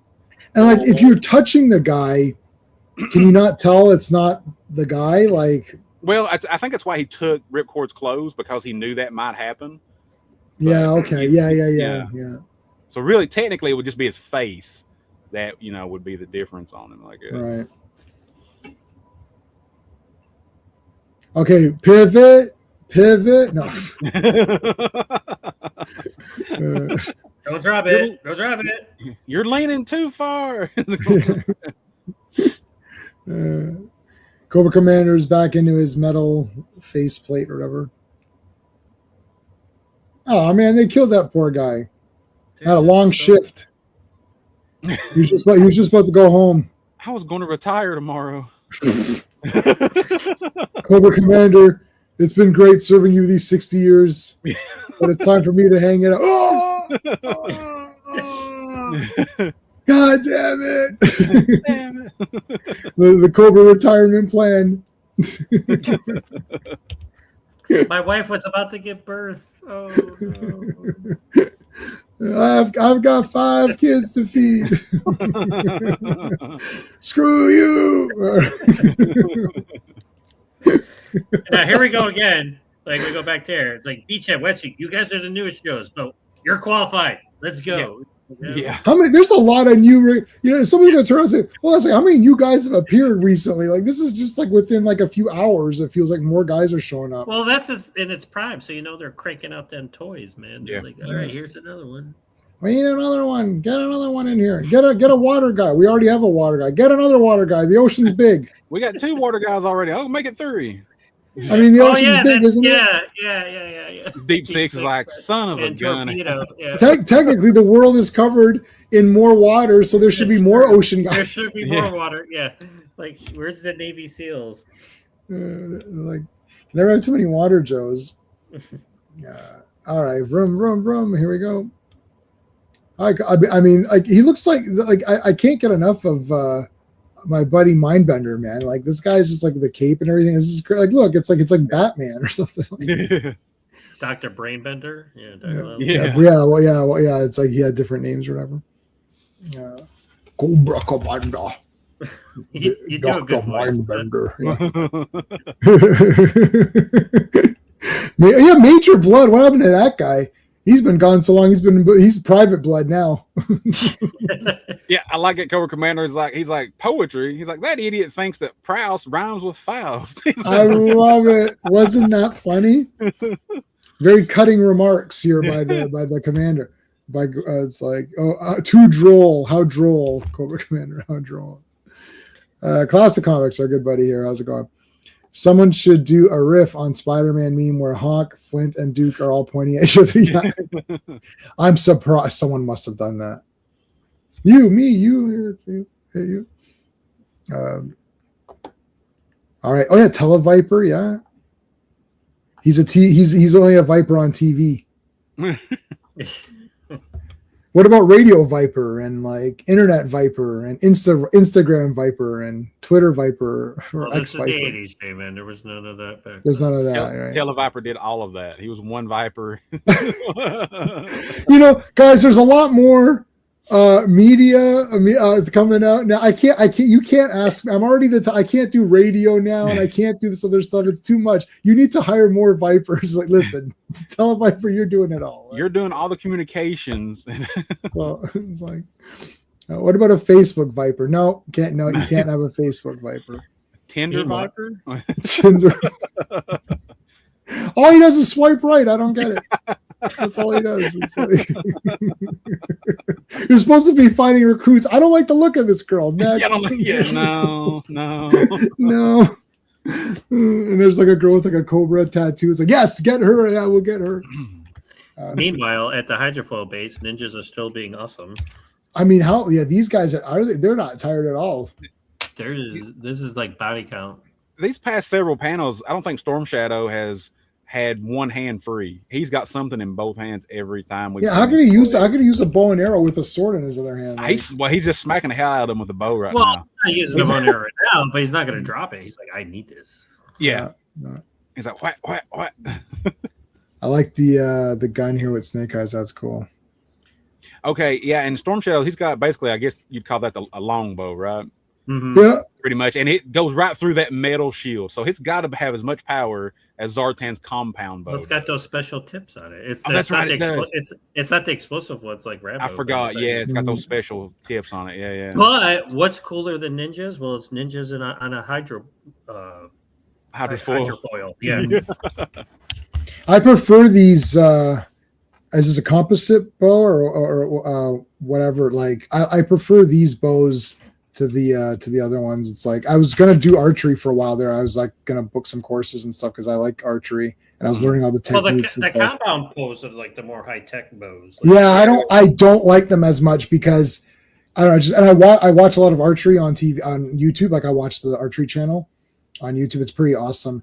And yeah, those are like, I mean, but those are very precise. So basically you lose the round if you don't hit the bullseye. It's just bullseye. It's basically the first person to not hit a bullseye. But the other ones, there are sometimes you can be off just a little bit because it's not as accurate. So it kind of makes it makes watching it more exciting because you're basically like you don't know for sure. But yeah, it's kick ass here. Like, because the compound bows have got sights on them like guns do. So it's these guys have like their bows are crazy. Some of these guys on the archery channel. In the real world, Cobra achieved world domination. Who do you think started Facebook? Yeah, that's right. That's right. And yeah, this guy too. Who is this? Is this a Televiper? No, who is this guy? Eels. Yeah, I love these guys. Those are the Cobra Eels. They're I had this as a kid. I thought it was awesome. I thought Cobra Eel was awesome. These guys were wicked. I think that's Cobra's first like underwater specialists, I believe. Yeah, it's like what is it, Johnson? Cobra Commander, when are we going to get our own water-based guys? There's already 2 with the G.I. Joe team. We don't even have any. Fine. We'll call them the Cobra Slugs or something. Can we call Cobra Eel? Okay, Eel, whatever. Just pick, to go away. It's like, thanks, Cobra Commander. It's like, let's go away. Yeah, Marc Zartanberg. Can I create their uniforms? Whatever. Just get the fuck out of my own. Yeah, I don't care. Go bug the Televiper with this. Yeah, it's not my problem. Go ask Destro. He told me to ask you. Go ask Mindbender. No, he's like, no, go get Destro. He's the one that has a freaking armament company. It's like, you can fucking I'm sure Tomax and Zaymot would back me up, and the Tomax and Zaymot are like, who is this guy? See, that's why Destro has a problem with Mindbender right now, because Mindbender's starting to create things. He's like, wait a minute, I'm the armor guy. Why are you creating weapons and stuff now? Yeah, and he was paying for these too, right? Like Mindbender's just making up shit as he goes along. Yeah, Destro's doing Mars, so it's his own company doing it. Yeah. But they did have the bats, so I guess they'll appear again later because we've only seen them one time so far. Yeah, hopefully. Okay, so wait, I haven't been looking at my notes though. No, there's just cool shit. Okay, Beachhead. They're fighting on the hydrofoil because the eels come on to their hydrofoil. Yeah, this is cool. And Beachhead and Hawk and them are like jumping off. The eels are pretty cool. They sneak up on Storm Shadow. Yeah, they do. They get some shots off, but then he's like, "I'm a ninja." So yeah, they're like, "Shh, we'll get behind him and then shoot him." But then they do the thing like a lot of them do. They scream, "Shoot him now!" Now, mow him down. Like now. I'd be like Barry, why did you say something? Now he fucking knows we're here. Yeah, why you shouldn't have said anything. We were right behind them. It's like when the villain he has the gun on the hero and he just keeps talking. I'm like, why are you still fucking talking? Because I can't kill him. He's the hero. And then Snake Eyes here. I don't know if he's flipping on his own or if he got knocked out of the gunner seat here. It looks like he got knocked out of the gunner. Well, seat. He's flipping. Well, I mean, I think he turned it into something cool. And then you That's got what I think. Yeah, then you got the eels of Storm Shadow. Like, grab his hands. Hold on to his hands. I think he got knocked, but then he turned it into a move, right? Into a move, yeah. Ba, ba, ba, ba, ba, ba, ba, ba, ba, ba. Come on, let's go. I'll have the birds here. Holy shit, what's going on down there? That's the only thing. The cover has Beachhead driving, but here it's Wetsuit driving. It's just a technicality. That's all I'm saying. Oh yeah, here we go. Beachhead blowing the crap out of stuff. Like how he has a Shooting grease gun. That's just badass. It's like old school. Like That's like two hand. Did he? Were the weapons accurate to the toy? I don't remember. Like I don't remember what guns they had. Oh, I don't have The them out right Beachhead, now. It's closed. Yeah, I Like don't have my the Beachhead I vintage got Beachhead out. He's got a lot of cool shit. He's got like the big ass. It looks like a Dragunov sniper rifle. So I've got the same toy as that, but mine's on the card. Yeah, on the vintage I toy. think so. Let me see your. Oops, sorry. Let me see that toy, John. Is that Beachhead What's you're that? holding? Yeah, hang on. There you go. That version. Oh, I've got the one on the card. Yeah. Yeah. I got him too. He's over. He's over on my bed. I got the big the card stock bigger version, not the classified. Yeah, I think the vintage one he had. Let's see, he had a machine gun, which I think is Hang on a second. I'll go almost- grab him. I think it's accurate to what we see here. Of course, the backpack, and then he had then he had like a satchel that I guess might carry extra clips or whatever that came with the vintage toy. And what was cool about the backpack on the vintage one is it had like a crossbow molded. Yes, I remember. Molded into the backpack. That's what I've got too. Yeah. So he's got. Yeah, the classified one. I should have picked that. He doesn't have the grease gun per se, but it's kind of like a longer version of it. And then he's got the pistol's kind of awesome because it's got like a big ass sniper. It's got like a silencer. Yeah, that's cool. That is cool. Yeah, because the vintage. And he's got a crossbow, and he's got. Yeah. Now crossbow, he always had. I love crossbows. They're cool. Yeah. I think I've got the 25th anniversary. I think that one actually had a crossbow you could put in his hand, I believe. There's a cool underwater. Okay, I gotta tell you, Thunderball. Yeah. James Bond Thunderball. Mm-hmm. That's probably the best James Bond movie, or it's my second favorite. Sometimes it's my favorite, but I kind of like Majesty's the best. But I mean, Thunderball is just absolutely kick ass. And like the underwater battle with like the frogmen and stuff has to be the best underwater ever in any movie ever. Like when I watched that, I was absolutely blown away because I had only seen that in my adulthood. Like, when I'm in my 40s or whatever, I'd watched it and I was like, holy shit, this is incredible. Like there's not even a movie that's attempted to be as awesome as that. And this looks like the poster of that James Bond movie, which Thunderball is the best poster. But this is just awesome. I love underwater stuff. It's always cool. I'm gonna watch Thunderball this weekend. I think I gotta watch For Your Eyes Only again. But anyway, this is crazy. Like, but it's cool because like Storm Shadow's kick ass here, but it's like, how can we make Snake Eyes even more kick ass? Well, he's gonna fight sharks. Yeah. And I mean, the eels are actually doing some damage to Storm Shadow. They've cut him on his arms. They've cut him on his legs. They're actually holding their own against him a little bit. That's because there's two of them. Well, yeah. I think this is like my favorite, just one panel of this. Like I love underwater stuff. Yeah. Major Blood is the least Australian character ever. Okay. He writes poetry, but it's not about beer. Horses are Aussies, rules football. I never seen him throw shrimp on the Barbie or crack a. No, he's always got a glass of wine in his hand. He's not a Foster's drinker. He thinks he's better than you. R is bullshit. Okay, I mean, is this like the most awesome thing that ever? I mean, this is crazy. I mean, it's a shark. Like it's Jaws. I don't know who it is in the background there. They're like, look at the size of that shark. Snake Eyes like, yeah, bye. This poor shark. All it was trying to do was live its life, and that's true. Like the shark, like you're in their territory. They were just swimming around, and you guys are fucking like. See, Quinn should have hired Snake Eyes to go after Jaws. Help him fight Jaws. So. Yeah, that would have been. Oh man, that would have been awesome. Like if Snake Eyes came in and started slashing. We don't need a bigger boat. We need a ninja. Yeah, we need a ninja. I really liked that movie with Blake Lively where she's stuck by herself. I don't know what it's called. I really liked that a lot. I ended up buying that on 4K. Steve showed it to me, and I was like, why are we watching this dumb movie? And I kind of got into it. I was like, this is pretty good. I kind of got into it. I was like, you know what? I like this movie. I ended up buying it. It's very good. I like shark movies. They're pretty good. Like obviously Jaws and all that, but I mean, like I like some of these other ones. It doesn't have to always be Jaws, but that was pretty good. And I haven't seen any Blake Lively movies, so I don't know, like, but she was pretty good in that one at least. I've just seen her in Green Lantern. That's it. Oh yeah, I saw her in Green Lantern, which I didn't think was that bad. No, not terrible. Everyone hates it, but I thought it was pretty neat. The ending just got with the. I hate when it gets like that, like they wasted parallax or whatever. They could have used that better or whatever. Like a big ball of cloud. Well, I mean, I don't know.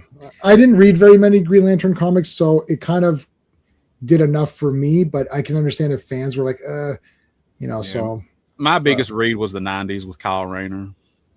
Kyle Rayner, yeah. Everyone likes Kyle. Well, they never used that guy. Not after Hal came back, Blackest Night and stuff. They didn't use him a whole lot after that. Yeah. But not like it's here, Beachhead. He opens up his machine gun on the sharks. Hawk's like, he's like, that's Beachhead. Oh my God, he's shooting the crap out of these guys. Now Storm Shadow's like, you know what? F you. And now he's like, I'm gonna fight sharks. But now the eels have to team up with them. He's like, you got to fight these sharks with me. Yeah, and he says, yeah, even if you survive the sharks, you still have me to contend with. So the eels are like, we'll just get eaten. Well, you see the guy, yeah, they're done. They're like, nope. No. Hawk's trying to tell Snake Eyes, like, look, man, he can't fight all those sharks. He's gone. Yeah, he's dead and he's never coming back. He's there. Baroness, you bitch. I did not. I knew he died in the comics, but I did not know how he died in the comics. So, I mean, I'm like, Baroness, you bitch. I'm like, I'm not. I mean, that was crazy. So is he actually dead? Because I don't know. Is he really dead? As of right now, he is. Yeah, he's coming back, man. Because I poked ahead a couple issues. So okay. You peaked. I peaked. Yeah. I had he's to. Not. He's no. He's not dead. Yeah, he's not permanently dead, but yeah. Oh my God! This is the show. This is the reaction. Yeah. I like Snake Eyes. He's showing reaction with his hand. He's like, he can't do it with his face. So he's probably trying to vocalize. It's just like, Meanwhile, the fake Zartan is the Dreadnought. They're like, oh, let's get him back. He's like, we'll get you some candy and some grape soda. he's like candy. He's like, what you talking about? He's like, he wants some candy. He wants some sweets and some grape. Ripcord's in bad shape. It's not Ripcord, people. Yeah, right. Get over it. Like, come on. Now he won't see the pit though because he's knocked out. Yeah. So that they mentioned that so that you know that it's not. All right, so Green Lantern is Shakespeare compared to MCU face. Well, yeah, that's true. Mark Strong was perfect as Mark Strong actually was very good in there that. Are some light in those phases. You just gotta look for it. Yeah, there's a couple of okay ones. Storm Shadow is as dead as Jean Grey. Yeah. Stop it. I don't know, RR. I don't know. I don't think he comes back and dies as many times as Jean has, though. She's back. She's dead, and she's alive. She's dead. She's back long enough to get Scott's heart, and then she dies, and then she dies again, and then again. Okay, before we do the final one tonight, let's put the links up for everybody. It's YouTube time, people. Oh, I opened the wrong spreadsheet. House cleaning. You gotta subscribe to everybody and all that other stuff. Do all of it. Do all the YouTube things. Like, subscribe, share, talk about it with your friends. Go to the water cooler. That's my channel. What do we got? Who else is here? Geeks with Beards is here. Let's do that. There's that one. Got ACTION-FLIX. I'll give you the ACTION-FLIX YouTube channel because that's you can subscribe right from here. And who else was here? Comix Asylum. And he's coming back. So there you go. So, okay. Dan, what have you got coming up on your podcast? Right now, we should be releasing the the death of Gwen Stacy episode should be coming out one day this week. Gwen Stacy died? No. What happened? Next week we'll be recording our episode that's got to do with Charlie's month of action for July that we're doing, and we're going to be covering a Superman comic. I don't know exactly what the story is, but it will be a Superman comic we're going to do because my co-host Sean picked it. So we'll be doing that next week, and after that, don't know. We kind of go on the seat of our pants there, kind of figure out what we're going to do. Okay. All right. Yeah, we're still continuing. You haven't. Whatever. Did I miss something here? Yeah, we're still going. We got one more issue. To cover. We're just doing some of the housekeeping. All right, John, what have you got coming up on your channel /site? I don't really have anything like that's coming out. I have stuff that's planned, but I mean, I really don't have anything right now. All right, so just make sure you guys are subbed up and you can go from there. I mean, I'm putting out the trailers. I'm putting out Liam Neeson just had a trailer come out today. Oh, well, I'm working on it. The Mongoose. He's in a new movie. Michael Bisping, who's an MMA guy, he's starring in a movie with Cuba Gooding Jr. I'm going to be putting that out. But I mean, I'm setting up interviews. I just don't have anything in the can. So Liam is putting out movies left and right now, isn't he? I said Liam. He's pumping out movies. He's on the last legs, right? So here's the thing. I always make this joke every time I post a new action movie from Liam Neeson, a new trailer for an action movie. I always say because 5 years ago he was like, "I'm going to retire from action movies because I'm just too old to do this shit." I'm like, "Do you remember that time when Liam Neeson said he was going to retire from action movies?" Well, here's another action movie starring Liam Neeson. But I like them so far. I've liked some of them. Okay, I want to say Sean's not here with us, but make sure you subscribe to Sean. He's a good guy. He usually is on all the live streams. And for my channel, Friday, we're back for Fantastic Fridays, 3 issues of Fantastic Four, John Byrne, baby. Monday, Earth's Mightiest Mondays, David Letterman joins the Avengers. Tuesday night Terrorvision, we're talking about John Carpenter's Vampires. Yes, great movie, a lot of fun. So make sure you're subscribed, hit the notification bell, all that good stuff. They filmed Mad Max near Brooklyn Hill, Australia. The locals worked as extras. Oh, they didn't need to give them costume. Stop it. Marc D with a C, one of our oldest super friends, one of Clobby's co-hosts for most of the streams that he ever did. I'm going to put Marc's channel in the link to make sure you subscribe to Marc. Marc always streams late just so I can't watch them. That's like his plan. He's like, "Oh, when are you not available?" And then that's when he streams. It's like I'm always asleep, so I try to catch where I can. You're looking during some electronic projects. Okay, awesome. You're a big fan of Bisping. He and Scott Adkins need to team up. All right, then they could be Biz Atkins. Bisping's one of those guys. He hasn't been used correctly in movie. I mean, he's done the henchman thing. He's done bad guys. And this one, it looks like he's not a good guy. He's like a bad good guy. So that's kind of cool. Yeah, hold on a second. Oops. I'm trying to look. I don't remember where I've seen him. Where I've seen Michael Bisping. Yeah. He's a champion, MMA champ. Yeah. So maybe I recognize him from that. I mean, he's that guy that fights the hero, or he's the guy that he's always there. But yeah, this is kind of cool because it's called I don't know, Atlas King, the Atlas King or something like that. And he plays a fighter who goes in and tries to rip off a mob boss played by Cuba Gooding Jr. And there's karate and shooting in it, so it's wow. All right.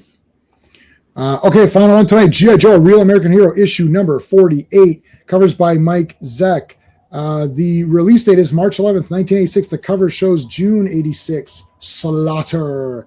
Written by Larry Hama, penciled by Rod Wingham, inked by Andy Muschinsky, colors by George Russo's, letters by Joe Rosen, editors by Bob Harris and Don Daly. He's in Red Sonja. Yes. Okay, there you go. Thank you. All right. Was he in Red Sonja? He was Red Sonja. Oh yes, he was like one of those, like when she got put in the gladiator thing. He was, and he did get some moments to shine in that one. Okay. So, yes, Actually, I really enjoyed that Red Sonja movie. I thought it was pretty fun. Sean hated it, so we had a fight over it. I liked it a lot. But John also liked it. Yes, I mean, I'm not attached to the source material whatsoever, but I enjoyed this movie though. I thought the only problem is that it's made today. If it was made back then, we would have been more forgiving. But I think now the point that the other fellows were making is like they could have gone a little bit more heavier with a better battles and a bit more like, I understand they could have done that, but they didn't. I don't know what to tell you. I thought it was fine. I gave it like a 7 or something. It's fine. It's an okay movie. I like the girl. So, but they're not going to make any more now. And then at the end of it, she references Conan without saying Conan. Yeah, she doesn't say Conan. Yeah, but what I didn't like about it was like, because the guy's a total douchebag, but then he's like not, because like there's that whole character arc, but then they don't get the fight because I was just like, that's stupid. That's disappointing. Yeah. But then well, just real quick, because he brought it up. Like she mentions that at the end, and it's like, but there's not going to be a sequel, so it doesn't matter. They're not going to do Conan either, so it's just pointless. All right, Storm Shadow's dead as shit. So Storm. Say that. Listen, again, I mean, I know I'm always thinking about, but that's a nice ass right there. Like, that is, yes, that's America's ass right there. that's America's we I think we see more Baroness ass than we do any of the Joe ladies. Oh, she just. I love so Storm Shadows is dead as the Supergirl box office returns, and they're like, but hey, if you didn't like that movie, you had an agenda as to why you didn't like that movie. I'm like, no, it just wasn't a good movie. I'm sorry. Oh no, I never had that. I my agenda is to like it because I'm going to buy it no matter if I like it or not. So I definitely would rather like it. One guy's like, y'all need to take the pulls out of your asses and stuff like that. I'm like, I never had a pull up my ass. I'll tell you something right now. Anybody who's on these things who's shilling for this movie will automatically lose towards me because nobody has spent more money on Supergirl than me. Boxes of comics, statues, posters, every Blu-ray, soundtrack for the old movie. Obviously the old movie. I got the limited silver slip edition numbered of the double three pack DVD. Like nobody's gonna beat me on Supergirl stuff. Not on Supergirl or Superman or Batman. Yeah. But so it's like, and they can say whether they like it or not, but they have not invested as much time, energy, and money and blood, sweat, and tears as I have. So it's a mediocre movie. It's a mediocre movie. Everyone's like Millie. I'm like, I didn't have a problem. I thought Millie Alcock's a good actress. I thought but she sucked as Supergirl in this because they wrote her badly. Yeah. It's a bad character. She did what she could with the material, but I'm like, it's not her fault. I'm not blaming Millie Alcock. It's just it was her fault for saying stupid shit in real life, though. That's her fault because guys are. You know what, girls? Let me give you an example. Every female I know likes pink, okay, except for my wife. My wife doesn't like pink, so you know what her favorite color is? Purple. So okay, it's the closest thing to pink without being. That's fine. Girls want to see pretty girls. That's why Barbie does well. That's why these rom-coms do well. Girls like to see pretty girls doing things. Wonder Woman, right?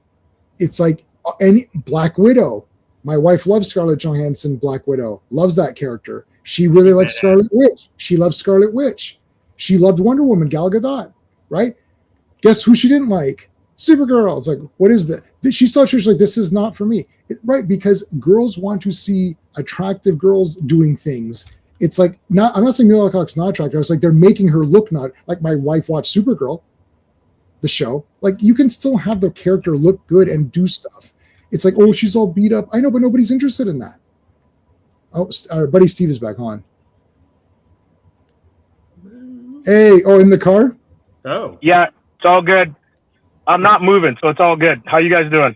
Mobile Steve. Storm Shadow's dead. He's as dead as Supergirl's box office returns. Yes. No. And like Destro gives Baron a shade too. He's like, yeah, you killed an unarmed man, but whatever. He's like, all right, so there's this is Snake Eyes in his Gacy outfit. Yeah, Scarlett tells him, she's like, "Hey man, fix your mask. It's showing around the neck." It's riding up a little It's bit. Leatherface or whatever. He's Leatherface. Oh my god, I didn't realize he really is Leatherface. And she's basically like, "Hey, quit being a Debbie Downer. Let's go love a little bit." Yeah, she's like, you gotta Yeah, it's live like- for love. Can't you be a little bit more sympathetic here? I mean, come on. Does he have to keep the mask on though? Yeah, probably. I think Probably. so. Okay. Or he Every can put a time bag he- over his head. Every time he takes it off, somebody passes out or pukes. Yeah, we'll see that here in a bit. Yeah. Yeah. Okay, so Doc finds out something's the matter. But Zartan has turned into Snake Eyes and punched him in the head. It wasn't my or- glasses. What? Oh. Then he turns back. Doc's got a solid jaw, that's for sure. Look at this. Hey, Zartan, look, we got all your favorite stuff. Grape soda and all that. First of all, I love grape soda. I don't know why that's like Bonbons. They got bonbons. Like, Yep. oh, yummy.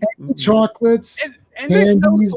stole flowers from a graveside. It says "Rest in peace." Like, they didn't need them. Oh my god. Yeah, I they're not going didn't to need them notice. anymore.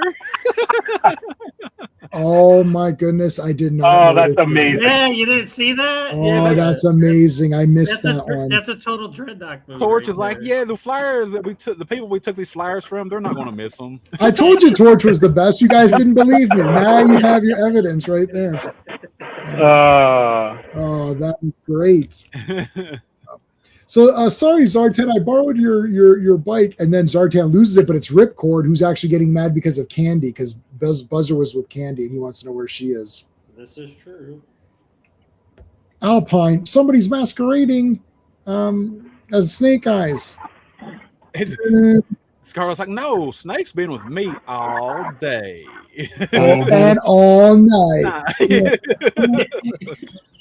Hit the big Yo, button. Hit the big button. He's like, yo, Joe. What's going on?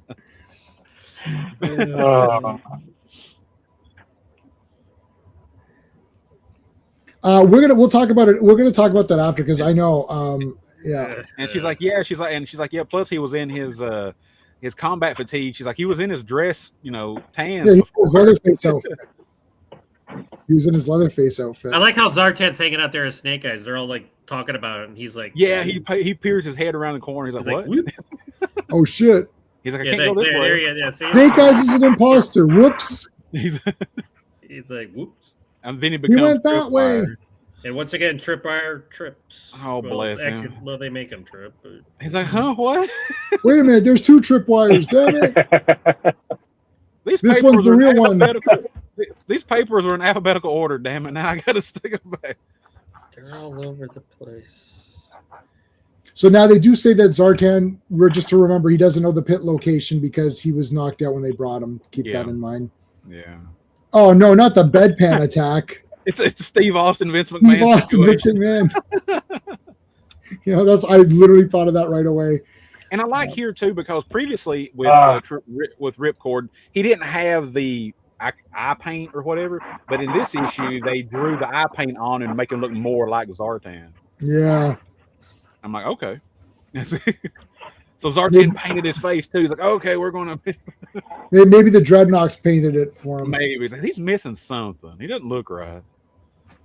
Yeah, so that they just think he's mad because he stole his bike or whatever, but Yeah. or his vehicle, yeah. Yes. And Buzzer's like, we gotta get him out of here and get him back home before Cobra Commander finds out he's gone crazy.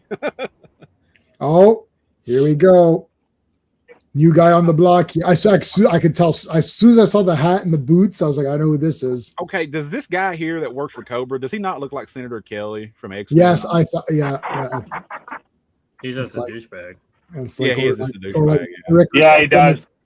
Yeah. Yeah, he's a total guy, Rick. Quick, hurry up. Put your shoes on. There's no time. Put your shoes on. Whoa, look at that. Look, oh my God, they ripped off his face. That's crazy. And Roadblock's the one's like, yeah, that's the real Snake Eyes.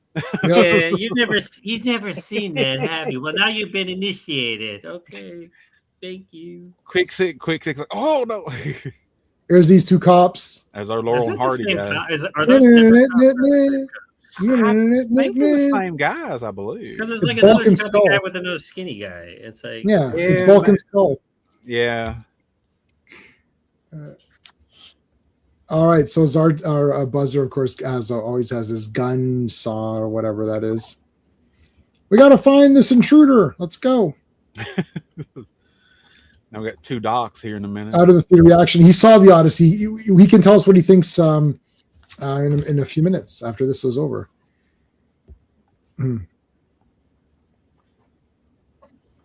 All right, Sergeant Slaughter. Now I got to tell you a very, very quick Sergeant Slaughter story. You guys know he was a wrestler, obviously, right? Yep. So, do you know who Tiffany? Do you know Tiffany Stratton?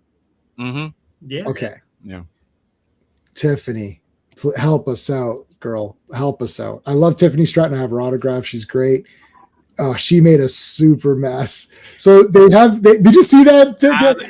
Yeah. Okay, dude. Yeah. They got these collector cards. So she's reading them off. Oh, junkyard dog, whatever. Yeah. Here's what she says.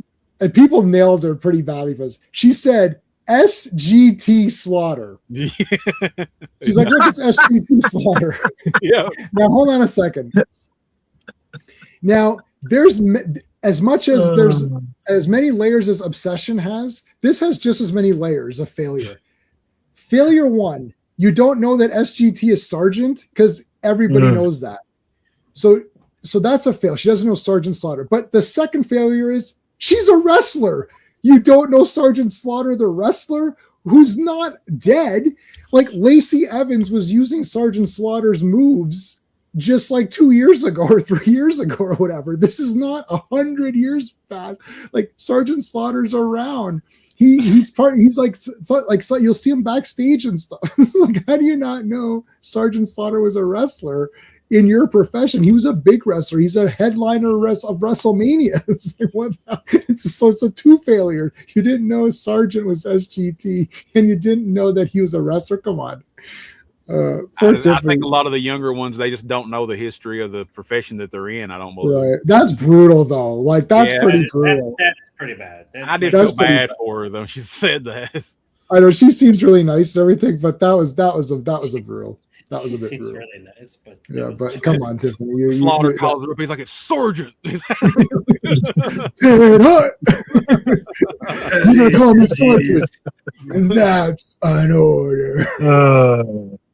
I love Sergeant Slaughter. Okay, I don't know what these guys. Yeah, you're gonna go see the Odyssey in 2 hours. Okay, no spoilers, please. Don't drink anything before you see that movie. Go to the bathroom first. It's long. Almost 3 hours, isn't it? Yeah.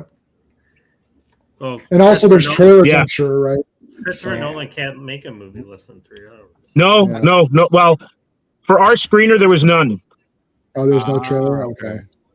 Yeah, so they just started. Yeah. All right, so they're eating at their big thing here in the men's room. He's like, hey, you been in there long enough. I'm just getting some air here. So he called Ripcord in that meantime called the Joes. Yeah, he called them, yeah. And so I liked earlier with Slaughter, and he first shows up, he tells the other Joes, he's like, hey, take my stuff and put it away and wake me up when it's chow time. They're like, wait, who are you? How did you get in here? Like, why are you giving me orders? That's like a dreadnought not knowing love. Yeah, he's my favorite Torch. He's my first Joe that I purchased with my own money. Not the first Joe I ever had. He's the first G.I. Joe character that I personally purchased. Like my mom gave me my allowance for the whatever. We went on a trip to the beach, and I could, I was like, oh, we're going to some store. She's like, yeah, okay. So she gave me money to spend for our vacation. So that I bought Torch. I still have my Torch, so I bought, and I had all the accessories until I gave all my bags of accessories to this guy. I said, go ahead and pick whichever accessories you're missing because I don't care. And then he moved and left, and I never got the rest of my accessories back. So I lost all my G.I. Joe accessories in one day, like in one shot, all of them, because I had an entire Ziploc bag of every accessory, and he just never gave them back to me. So I lost them all. So that was one of your favorites, yeah. Okay, so it's a big super mess. There's Kirby Crackle involved. Look at this. We got crackling. We got guys getting smashed in the head here. We got guys transforming into Duke.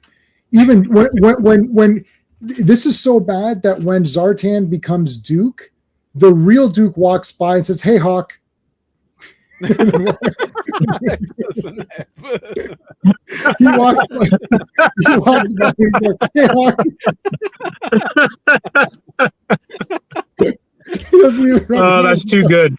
Oh shit! I just made that up now. I thought that'd be really funny. That was good. That was a good one. See, occasionally I can come up with something funny. I love how the Sergeant beat the shit out of everybody too. Well, he has to. He's Sergeant Slaughter, so he had to beat everybody. Yeah, he's SGT Slaughter, bitch. He's like, is this some kind of tradition? Are you? You guys messing with me or what? I'm SGT Slaughter. I'm coming for you tomorrow. I'm gonna call. He's gonna be called. Okay, first of all, why didn't anyone tell her? But I guess it was live. I can't remember. Was it maybe probably it was live? Yeah. It's like You know what's crazy though about this image? Because obviously he wrestled. Yeah. I don't remember him wearing the hat and not having his sunglasses on. Yeah, he's either for me wearing the hat and the glasses, or just with nothing on his head and wrestling. Yeah, that's true. He needs the glasses. It's very weird without them. Even the little interstitials on the cartoon when he would be on there, he always had the hat and sunglasses on. Yeah. Yeah. Only time the glasses came off is when he was wrestling. You're right about that for sure. It don't look like him. Even when he was bad Slaughter and he was working with Iran or Iraq, he had the beret, but he still had the sunglasses on. Yeah, I remember that. Yeah. Oh yeah. That's when Hogan was super patriotic. Yeah. Patriotic Hogan. Yeah, as though he wasn't patriotic enough prior to that. We didn't believe he was a real American. Now we knew. Yeah. So back to Johnson at Cobra Commander headquarters. Oh, Johnson, what do you want now? The Joe's got 2 fire guys. Okay, I'm just gonna stop right there. Go and make a fire guy. Just go and make one. I'm done. Well, we got a guy named Firefly, but he doesn't use any fire. Or anything. He blows shit up, but he does blow shit up. All right. So, what is he looking at? He looks like he's looking at Transformers or something. Yeah. What is this? They break out every bit of equipment they can to track down Zartan because he's turned invisible right now. All right. They need Yes, they got their infrared, the Predator vision, and everything. Maybe Hawk, Duke, and Captain America are all the same person. Yeah, could be.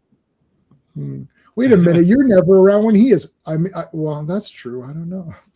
Well, I had something to do. All right. Now he's turning. There's Gung Ho. But Gung Ho nails him. What was great? Gung Ho's like, he wouldn't have called me Trooper. Yeah. Yeah. Well, Cool. That's where he makes his mistake because he doesn't know anybody's name. And this is the first time we see Zartan without his hood on, so he's got short black hair. Like, okay. Yeah, that's weird. Weird. It looks weird. Let's go, everybody. The motor pool. Let's go. Yeah, there's quick kick. They all get in their vehicles. It's like, okay, it's time to promote the vehicles again. Ooh, there we go. Duke's like, where's everybody at? And he's like, Sergeant Slaughter took charge. Yeah. Oh, here comes Zartan. And Zartan tells Gung Ho because Gung Ho's surprised that he got up from his head. He's like, well, my strength is a little inhuman. I'm like, what? So now there's 2 of them. There's 2 Gung Ho's, and Sergeant Slaughter just punches one out. And he's like, how'd you know which one it was? He's like, I didn't. I just punched one out. Yeah, he had 50-50 chance. You have chosen.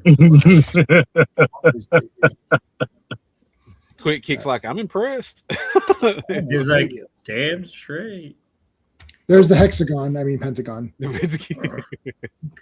Can we get? It's like, what is it now, Johnson? Well, there's a pentagon. I was thinking, if we're better, we should. No, go away. We've got a round terradrome. That's we want an octagon. Oh, yeah. We want an octagon. Yeah. Well, those are popular now because of MMA, so you may build one of those. Gung Ho is awesome even today. Yeah, I was gonna say back in the day, was it not awesome now? This is a good line of dialogue here. Yes, sir. Reporting as ordered. I have. It's like your predecessor, General Austin, rarely appeared before this particular committee. Do you have any idea what we do? I have an inkling, sir. Educate. You're the jugglers. When the politicians tell you to throw away troops in a fight they don't want to win, you decide how many and who. Your job is to bear bad news and take the blame. It's like, he's a bright one. It's like, I'll make it short. Cobra Island is now off limits to Joe activity. No covert ops, no recons, no nothing. The word is down from the top. Lay off. Understood? Loud and clear, sir. Yeah, right. Yeah. All right. That is it. Oh, the next issue. Serpentor's coming. Yeah. Oh. That's a great cover for next month, Yeah. next week. Yeah. Great Robin. Oh, yeah. All right. So we've got a few minutes before I gotta go, so we can do a quick. I want to say, so I saw Michael, the Michael Jackson movie. I thought it was like 10 out of 10, man. I thought it was awesome. Like, that guy Jafar Jackson needs to win an award or something, because he is like about half an hour into that. Well, the first part's when he's young Michael. Even the kid Michael is good. I don't know, the kid was good too, but then when it's the Jafar guy, you're watching about 15 minutes after his entrance, you're just like, yeah, that's Michael Jackson. Like, at no point do you ever think, oh, that's just an actor. He does look like him, so he got a little bit of an edge there. But when he gets the nose job, throughout the movie, they subtly change. Like, you could see the makeup changing, and you almost don't even. You're like half, like, towards the end, it's like, oh, I didn't even realize they completely changed his nose, and he's getting the lighter skin and all that. It's a great movie. There's no stupid shit in it. Like, J-Man, now that you mention that, do you think that they would get nominated for makeup they as should. an Academy Award? I mean, because that subtlety, yeah, because to be that subtle and then have someone who is a real figure and you're nailing that look is a lot harder than, a werewolf or whatever. Yeah. That's what I'm saying. I'm glad you said that. That's exactly what I was talking. My wife and I were talking. I was like, shit, this is crazy. Like, this guy, and Michael Jackson is not an easy person to do, especially even when they're doing the moves. Dude, they do Thriller and they're doing Beat It and all that. You're like, holy shit. It's like, it's exact, man. Like, the guys, like, they're wearing their exact clothing, which is you can get, yes, but like, it's crazy. I don't know any of these other. There's a lot of these biopics coming out now, and I don't know all of these people. Like, I know Queen and I know some of their songs, but I don't know Freddie Mercury. So I don't know if that was a good. It was good. Yeah. It was good. But the thing with Michael is, name a more famous face or person No. across generations, and you're not going to find one on this planet. No, listen, say whatever you want. I've been watching, this really sparked a lot of. I didn't think I was going to like this movie that much. I thought I would like it. Sean really liked it. I thought I'd like this movie, but I got caught up in it. And like the second since I saw the movie, it was last weekend. Since then, every day I've been watching like Michael Jackson stuff and going through some of the other controversies and listening to a lot of people talk about a lot of the other stuff. So I don't want to get into it here, but anyways, but listen, Michael Jackson's awesome. Like the music, like because you're sitting there, it's like, oh yeah, I know that song, I know that one. It's like, and I don't know anything. You guys know this. We make fun of this. So John, Dan, you see my other streams, we make fun of me. Everyone makes it's like, I don't know anything. They'll say some line, I'm like, I don't know what that's from. It's like, it's literally from this song. I don't know what you're talking about. Every song is like, oh yeah, I know, and I can sing them all. I'm like, yep, I know that one. I know that. I was like, oh, this is crazy. Like, I literally do know them all. Not all. Sorry, that's a lie. But whenever those videos were on, like, my entire family. Here's how you know Michael Jackson was good, because I don't care about this kind of music. I like metal. But you're like, no, Michael Jackson's pumped up. And the videos are kick-ass. And I remember for Black or White, my grandparents, my aunt, me, my mom, my cousin literally got together. Oh, fuck, that's tonight. Oh, shit, we got to watch that. Even the one, I just drew a blank. Eddie Murphy. Remember the Time. If you're talking about after Black and White, you might be thinking of Remember the Time with Eddie Murphy. Yeah, that's the when one. that premiered. Yeah. Oh, watch that. And is that Iman? Who's the girl in that? No. Iman. Iman was the queen. Was Cleopatra or some Egyptian king?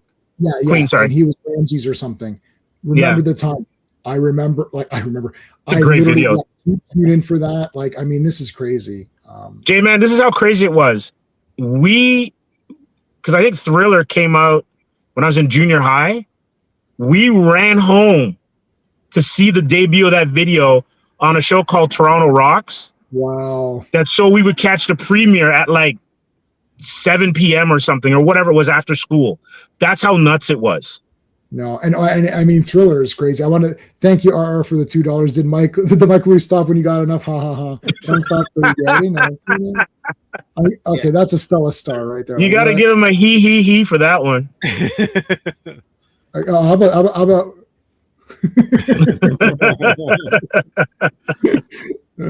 Yeah, there's no other musician out there, I don't think, that is universally known and loved as Michael Jackson was. No, he's number one. There's not going to be, and there isn't going to be anybody else. You know why?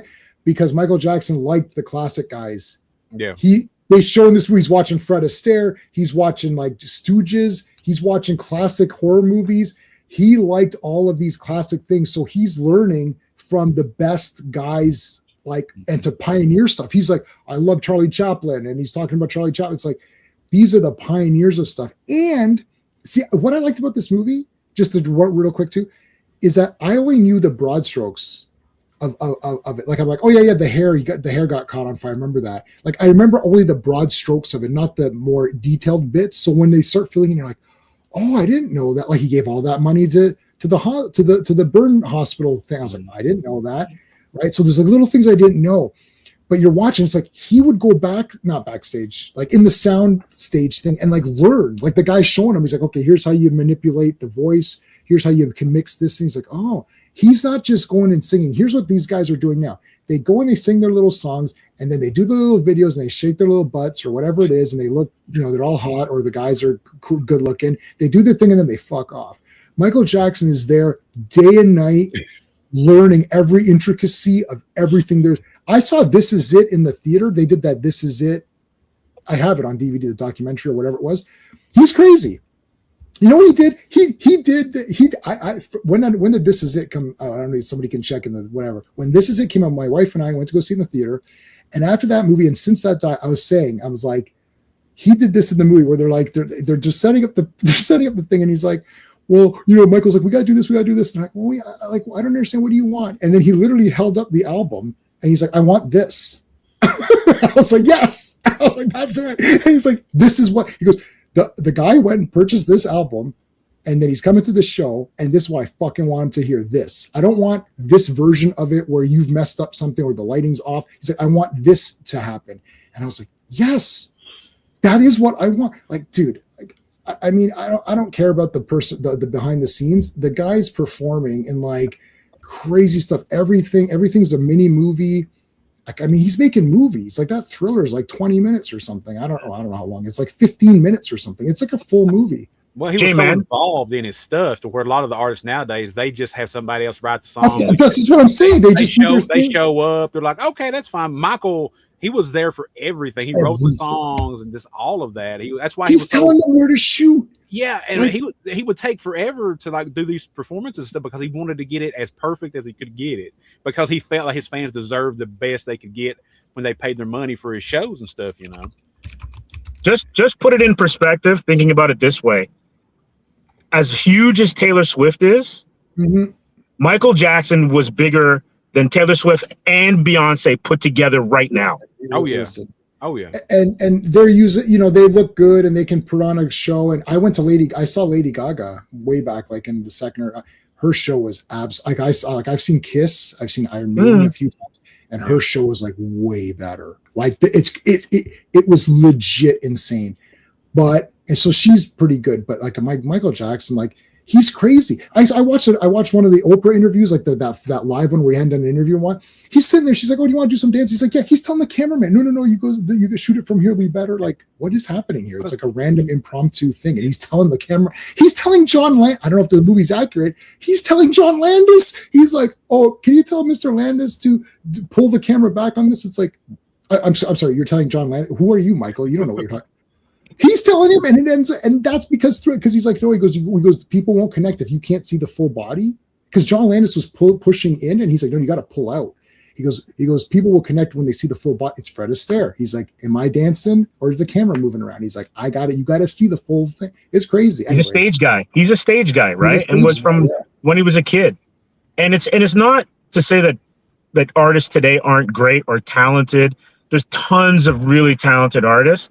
But to put the whole package together, that's the deal, right? It's the full package. There's nobody like that now. that's gone. Yeah. That's never going to happen because everyone's got their hand in it.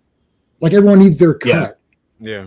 Right. And Michael Jackson, he was surrounded by yes men, but also he knew what he was doing. So they just said yes because, okay, clearly he knows what he's doing. Anyways. He ultimately had the final say, I believe. Yeah. In everything that happened to his career, to where a lot of the artists nowadays, they just sign papers. They probably don't even know half of what goes on in their careers. Yeah, probably not. I don't think that they do. We've set it up that way. They're not stupid. I'm not saying they're stupid, but I'm just saying I don't think they worry about that stuff. They're like, well, I hired this person to handle this. I'm just, whatever. To where I believe he made sure he had control and he knew everything that happened to his stuff. Okay, so Danny McBride, G.I. Joe, we want to talk about that before we go to, and then we'll get your thoughts on Odyssey. Dreadnoughts. Yeah, so Danny McBride did that thing, and he said Dreadnoughts, and I was like, oh no, that's the wrong name. How many times have we been on live and we said shit wrong? I said that. I used to say it growing up as a kid all the time. I never said Knox. Every week, John. Every week. I watch my old shows and I'm like, ugh. But I don't think I don't watch my old shows for that reason. I know. I don't think it's a mistake. I think he thinks it's Dreadnoughts. That's my opinion is that I think he thinks it's Dreadnoughts. I don't think he knows it's Dreadnoughts. It's not a mistake. It's like the Punisher. Hey, if that's the worst offense he does, then I'm fine with it. It's okay. Right? It's like, I'm just telling you guys, like, see, every time I give you guys these little red flags and then you kind of don't believe me, you kind of shoo them off, and then I end up being right. Like I'm not shooing anything off. I mean, I'm just like, it could have just been it could have been a slip. I'm just saying. It could have, but I don't think give the man a benefit of the doubt too. You can't. Yeah, no, I'm not giving I'm giving the benefit of the then don't give him the benefit of the doubt. I'm not giving the but benefit he of the doubt. knows like he knows Springfield, like he knows like nobody knows Springfield if you're not a G.I. John, that was the one where I agree with you. The fact that he wants it set in Springfield, I'm like, yes, okay, I'm gonna give him grace. And I'm like, he said that. I'm like, oh my god. I'm like, that is genius. Like that's what they should do. Like so. Yeah. But that's where I came from. Like, yeah, he did say that. Okay, red flag, maybe. But like, no, Space Time Toys, listen, your avatar is awesome, buddy. It's like a Chaos Knight with like wings or something. That looks awesome. Yeah, that's cool. Yeah, I'm not saying it's a deal breaker. No. But this is weird. This is why I don't get excited because like this, like now he's gonna be direct now, and all these people are just gonna come at me with wave of negativity, and I'm just gonna get exhausted. I'm gonna be like, no, I don't want to talk about it anymore. Well, the thing is, I mean, I'm excited about it, but the thing is, it's hard sometimes to take them as being authentic when they say, "Oh yeah, I'm a fan. I grew up," because like everybody says that when they do these. This is what I'm saying. It's like, are you really, or are you just saying that to be? Kevin Smith said this. Kevin Smith was like, "Oh yeah, He-Man." I was like, "Buddy, on your comic book show, Comic Book Man, you literally said you never watched He-Man. I watched all your episodes of Comic Book Man, and I have them all downloaded." So you said, and then you're saying that everyone says this, but I'm not. Again, we'll see when the movie comes out. Oh yeah. When Spielberg's like, "Oh, I always loved Transformers." Did you really? Because your movies have nothing to do with Transformers. Like your produced movies have nothing to do with Transformers. He's just giving them the money. like Travis Knight. So let's look at Travis Knight. Travis Knight did like He-Man because he put He-Manisms. Whether you like the He-Man movie or not, put that to the side for a second. There was many He-Manisms in the He-Man movie. So, okay, like he had the fright zone at the end. It was like the real fright zone. So it's like, okay, you're like, yeah, clearly whether he made a good movie for people or not, I like the He-Man. I think all of us here like the He-Man movie. So we can put that to the side. We liked it, but it doesn't matter. You could tell. It's like, okay, this guy was nerdy for He-Man. Michael Bay didn't give a shit about Transformers. How do I know that? Because I just saw all of his movies. They're not characters. It's nothing. Like Jazz is dead and he's holding up. So that's like, John, your best friend got cut in half. And you holding up your best friend's body, like, oh yeah, my buddy Joe Bob's dead. Oh well, like, is this fucking happening? Like, he's holding up Jazz's severed body. Like, would that happen? Like, that's his friend. Like, they're just thinking, oh, they're just robots. Who cares? Like, that scene alone should cancel out. It's like I know Supergirl's not as bad as I'm making it sound, but the fact that she murders someone in cold blood cancels out the whole movie for me. That's like the short circuit that cancels your power. It's like, it's over. How do you want me to reevaluate? Well, it was pretty good till she cold-bloodedly murdered someone who's helpless. Like, what are you talking about? The ending is what you're left with. Same with Transformers. He's holding up his dead body. I'm like, the guy's holding up his friend's dead body. This is so weird. Like, it means that it's a fundamental FU to the property. They don't care at all. He made an action movie and it was kind of cool, kind of fights, but he didn't give a rat's ass crap about any of those characters. We saw the movie. So I'm just saying it's a red flag. Now, I'm not saying the G.I. Joe movie is going to be bad. It might be really good. I'm going to see it. I'm going to buy it. I want it to be good because I'm going to buy it whether it's good or bad. Just like Supergirl, it's a bad movie, but I'm going to buy it. Can I give my opinion for a second? Yeah, go for it. So here's what I'm saying, because the treatment it sounds like he wrote is exactly how they should do it. They don't have to spend $300 million on this movie. It'll be a smaller movie. It'll be grounded, hopefully practical. I mean, that would be awesome. There's going to be a select group. Like, listen, we know Duke's going to be it, and all you fucking people they're going to bitch about. Listen, Duke is just going to be in every fucking iteration of G.I. Joe from now until the end of time. That you just got to move on from that. It's not that bad of a character. No, I love Duke. No, I think, and me plus too. Duke in the Energon universe is fucking badass. Yeah, but they can ground it. They can make it simpler. They can, like, them in Springfield, and, like, you know, it could be like one of those types of movies, like where they're like they stumble upon it type of thing, and, like, you know, they're like transporting something, or like they're coming through and they're like, wait, John, like the Americans, right? Yes. If you treat it where it's like the Americans, but it's G.I. Joe, yes, it's got potential. It does. And when he was talking about it, I'm like, he does know G.I. Joe. So I'm like, did he say Dreadnoughts? Yes. But I'm like, but he's still like, and he's like naming people. He's like gung ho. I'm like, nobody fucking knows who gung ho is unless you're a fan of G.I. Joe. It's like, come on. It's just hopefully, like, Bonaventura and the Paramount people don't screw it up. That's the only thing I worry. Yeah. Well, I get nervous when someone's saying I'm a big fan. They say something wrong. I'm just saying it's a little bit nervous. Yeah. Well, they also need to get Larry Hama involved. They need to get Larry Hama involved. Like, I mean, and like, yeah, I forgave Larry for saying that the Snake Eyes movie was gonna be illegit. I'm like, Larry, that was not a legit. I don't know what you were doing on there. But see, Larry Hama knows G.I. Joe more than anybody. And they got him to say, because it's just all talking point. I did do a video saying don't listen to people because they say whatever they got to say to get their, like, what's his face? James Cameron's like, oh, this Terminator movie is great and all that. It's like, and that was Dark Fate, and that's like one of the worst movies ever made. So, like, just put Snake Eyes in it and make them badass. Well, this is the thing. Yeah, get Hama, get Rudat, you know, get a lot of the different people from the different medias. Don't, you know, and let them work together and tell him, like, hey, you know, do this, or maybe you should consider this, or don't shut them out. You know, go out there and be like a sponge and absorb knowledge, like Travis did with He-Man. Absorb the knowledge, even if you're not you know, maybe you're not a true fan or whatever. Do the research, put the effort in to make it, you know, what it should be. Yeah, same time. Do you have a channel? Say, where are you watching Same Times? We're streaming this on multiple platforms, so I don't see your I can't see your link on my chat, so I don't know who you're watching. If you want to keep watching on that channel, if you want to move to my channel, just so I can see I can get to your thing.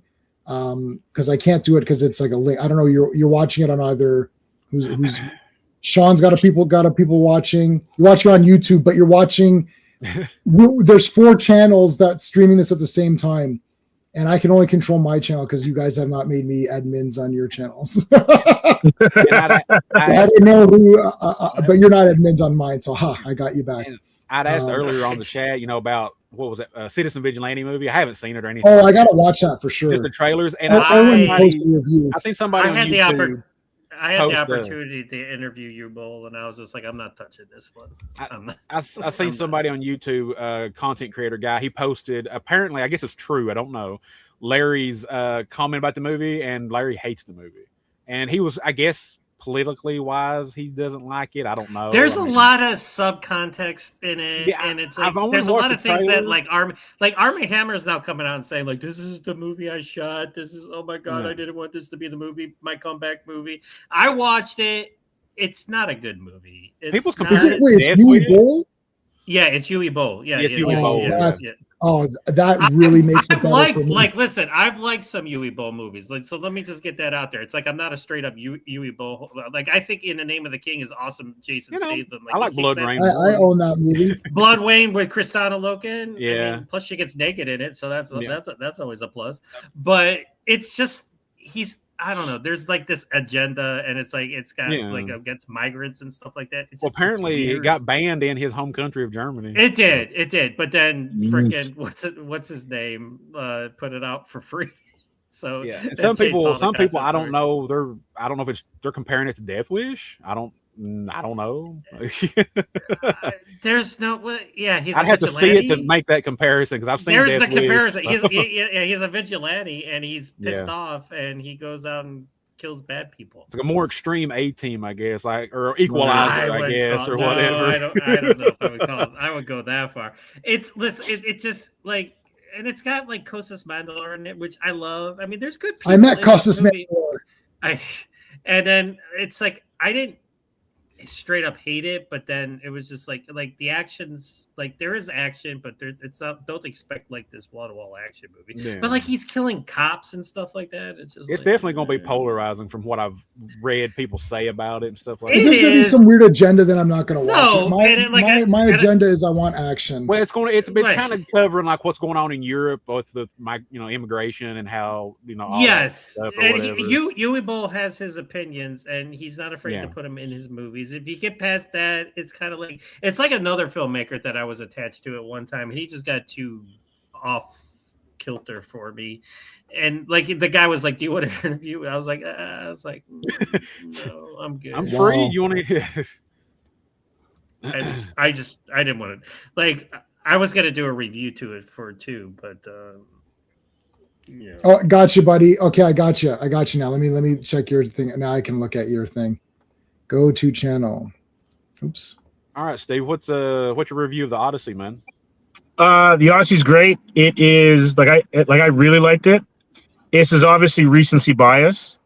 It's a Nolan film. Do not get it twisted.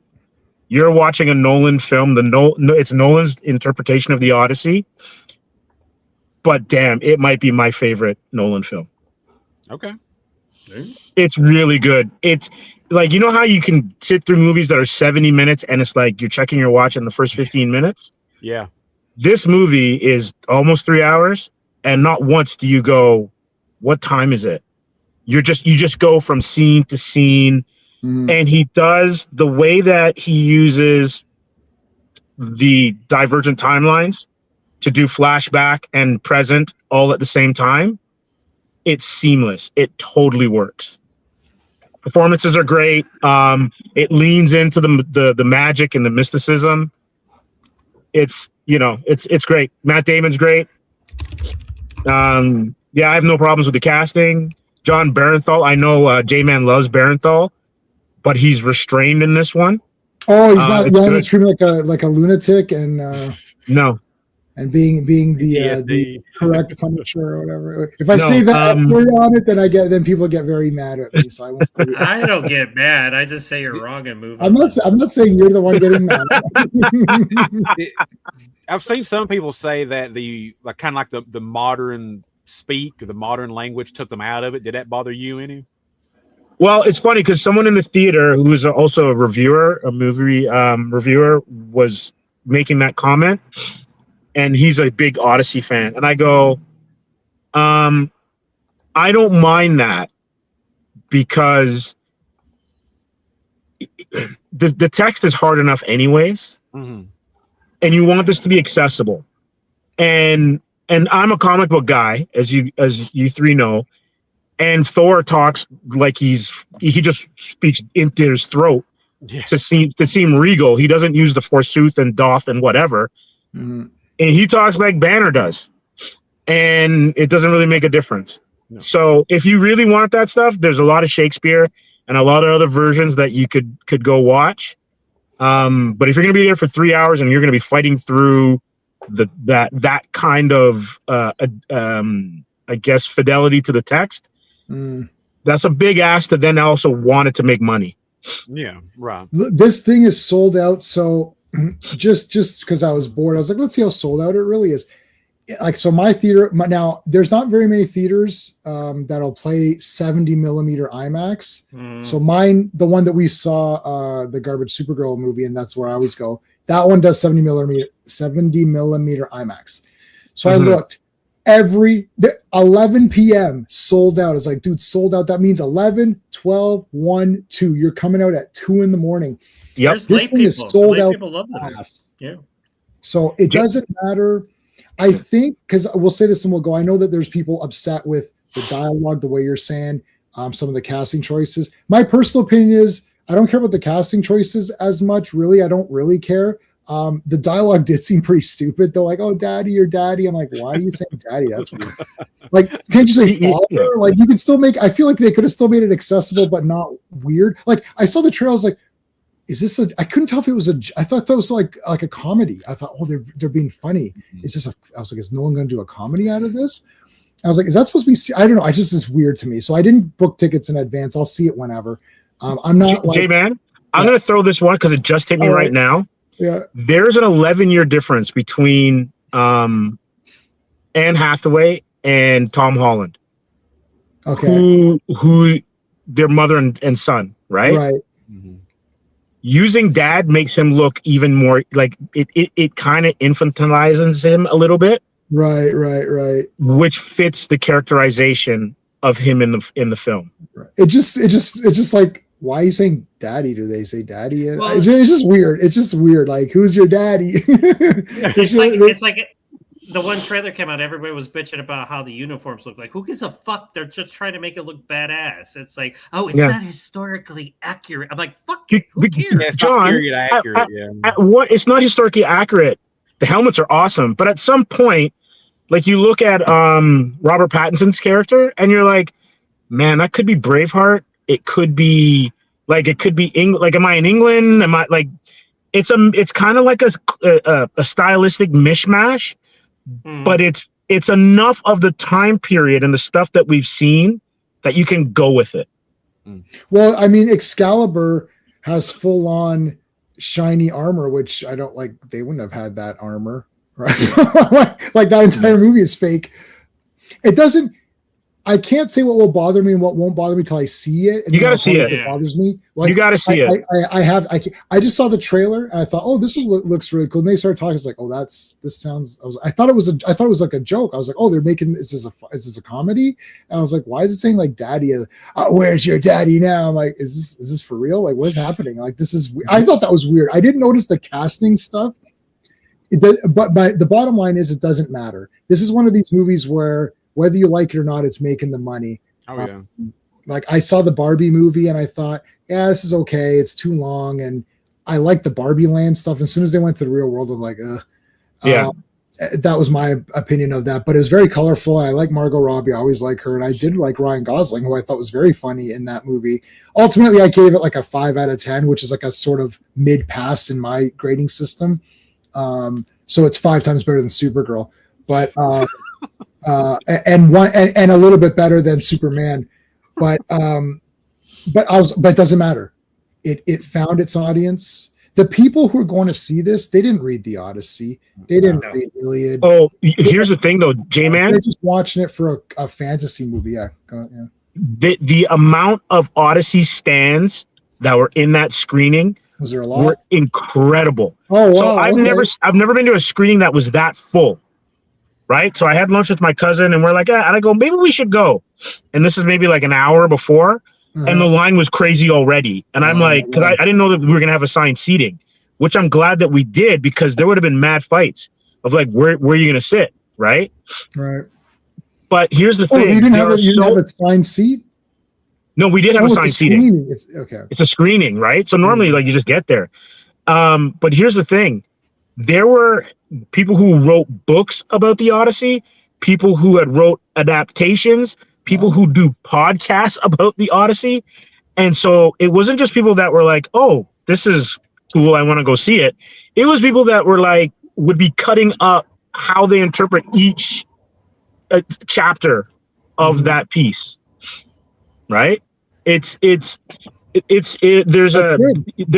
are a bunch of stands out there that we're not aware of where that material's concerned. So do you guys know, we'll say this, we're going to wrap it up. Do you know the Mahabharat, which is the Indian, it's like an Indian epic? No, Okay, I'm not so- aware of it. No, my I do God. not. Okay, so this is the greatest thing. You know it, John, or no? Sorry, what'd you say, I do John? not. No? No, I don't. Okay, so this is like massively epic. I mean, I don't know how many volumes it is. It's like 5 Odysseys. It's like, however, if you took Odyssey and Iliad and then times it by 5, that's this thing. It's crazy. Anyway, so they made a movie on it. I think it's a 6-hour version. I've got that on DVD. So and then they did a TV series, and it ran every day for 2 years, and that covered all of it. So it's Jesus. an episode a day. So for 2 years, and that covers it all. Damn. So this movie was 6 hours, and because it's one of these ancient tellings, it's Indian. So really, everybody should be Indian, right? Everybody, but it's international cast because they wanted it to play everywhere. Yeah. So, in defense of the sort of the casting, you can say that, well, he wants an Oscar, so he needs to check the boxes. That's just that's the reality of the world. But also, it might play more internationally better if everyone can find a couple of people to relate to. It might play better that way. Anyways, so this thing is crazy, and they wanted to do it like, I mean, it'd have to be like a Lord of the Rings. It'd have to be like Hobbit and Lord of the Rings together to make this thing. But I think they are going to try to attempt to do it. So I'm not really against it. I'm not against anything till I see it. I have no idea. I can only tell you my honest opinion. If I sit there and I think this person was miscast, I don't like them. I'm not going to lie to you to try to. So I didn't see enough in the trailer for me to not like a casting choice. The only red flag for me was like the dialogue seemed weird. I thought, is this supposed to be a comedy? I literally thought, I was like, is this funny? I was like, but it looks pretty epic. I was like, I don't know. I don't think it's supposed to be funny. I was like, why is it? It sounded weird to me. Just because the only other, I just watched Fall of the Roman Empire. What else did I just watch? I watched a bunch of these, and I was like, they're talking normal. Like, you could still talk normal. But anyways, and one last thing. Normally, when we listen to classics, it's usually a British cast, right? Yeah. Or they have some sort of British inflection. Yeah. Because like when you think about like the bad guys in a lot of the movies we like, they're usually Brits. Yeah. Right. Yeah, and that gives them gravitas. I mean, there's only the only Musketeers movie that's in French is those latest ones with Eva Green in them. Yeah. Other than that, I own about 7 or 8 Musketeers movies that they're all British. With Charlie Sheen. That's Charlie Sheen, yeah. Like Charlie Sheen, it definitely ain't a French. What? That's not authentic? Oh, Yeah, no, Charlie Sheen is definitely not a Frenchman. I'll tell you that. Anyways, you know which one I really like is I like the Musketeers BBC show, where they're wearing leather and they have leather pauldrons. I'm like, okay, first of all, that's not what I love Musketeer stuff. The Musketeers did not wear any of that, so that's super fake. Everything is fake. So I'll leave it with because I know some people are getting upset, and I think they need to slightly calm down a little bit because if you're an Odyssey nerd, maybe, but if you're not an Odyssey nerd, come on, like these things are like that. It's not that bad, right? And they want it to be international because this movie will play everywhere, and everyone's going to go see it because it's a fantasy movie. Nolan movies do well. People are going to go. It's sold out. So I think this is one of these. There's no like Snow White was brutal. Okay, they didn't even have dwarves. They had tall people. They were like, "Where's the dwarves?" Well, we can't have dwarves because that's bad. What? But they're dwarves. So that's a fight that we needed to fight because that was stupid. This Odyssey, I don't think you need to fight this one. It's like you're going to lose anyways because it's going to make the money. It doesn't matter what it is. It's sold out all of this week and almost all of next week. Like we're talking like full. Like there's a seat. I mean, you can sit like this and watch it like that. Right? I love that. It's Nolan. He's got his built-in base anyway. So I mean, you're not gonna. It's a fight you're not gonna win for something that you truly don't believe in. Yeah. I also believe in don't fight fights that you don't believe in. I didn't fight against Snow White because I don't care about Snow White. It's like, it sucks. Okay, cool. Like I don't care about Cinderella, Snow White, Lion King, Moana, which looks absolutely horrendously shit, by the way, but it looks stupid. I don't care. It's getting panned. Yeah, It's getting panned. Rock looks stupid. there's no sense in that. Rock is a badass guy. I watched him from wrestling. So did Dan. He's a badass guy. Why is he such a loser in this movie? At least make him look cool. Anyway, I don't care. But I didn't make any videos on it because I literally do not care. If you screw up G.I. Joe, Danny McBride, I'm coming for you, and that's an order. No, Danny McBride, don't screw up G.I. Joe, and that's an order. All right, guys, thanks for joining us. I'm going to go now. Bye. Hey friends, you've just been listening to J-Man, and he is the smartest person who ever lived. So make sure you like and subscribe.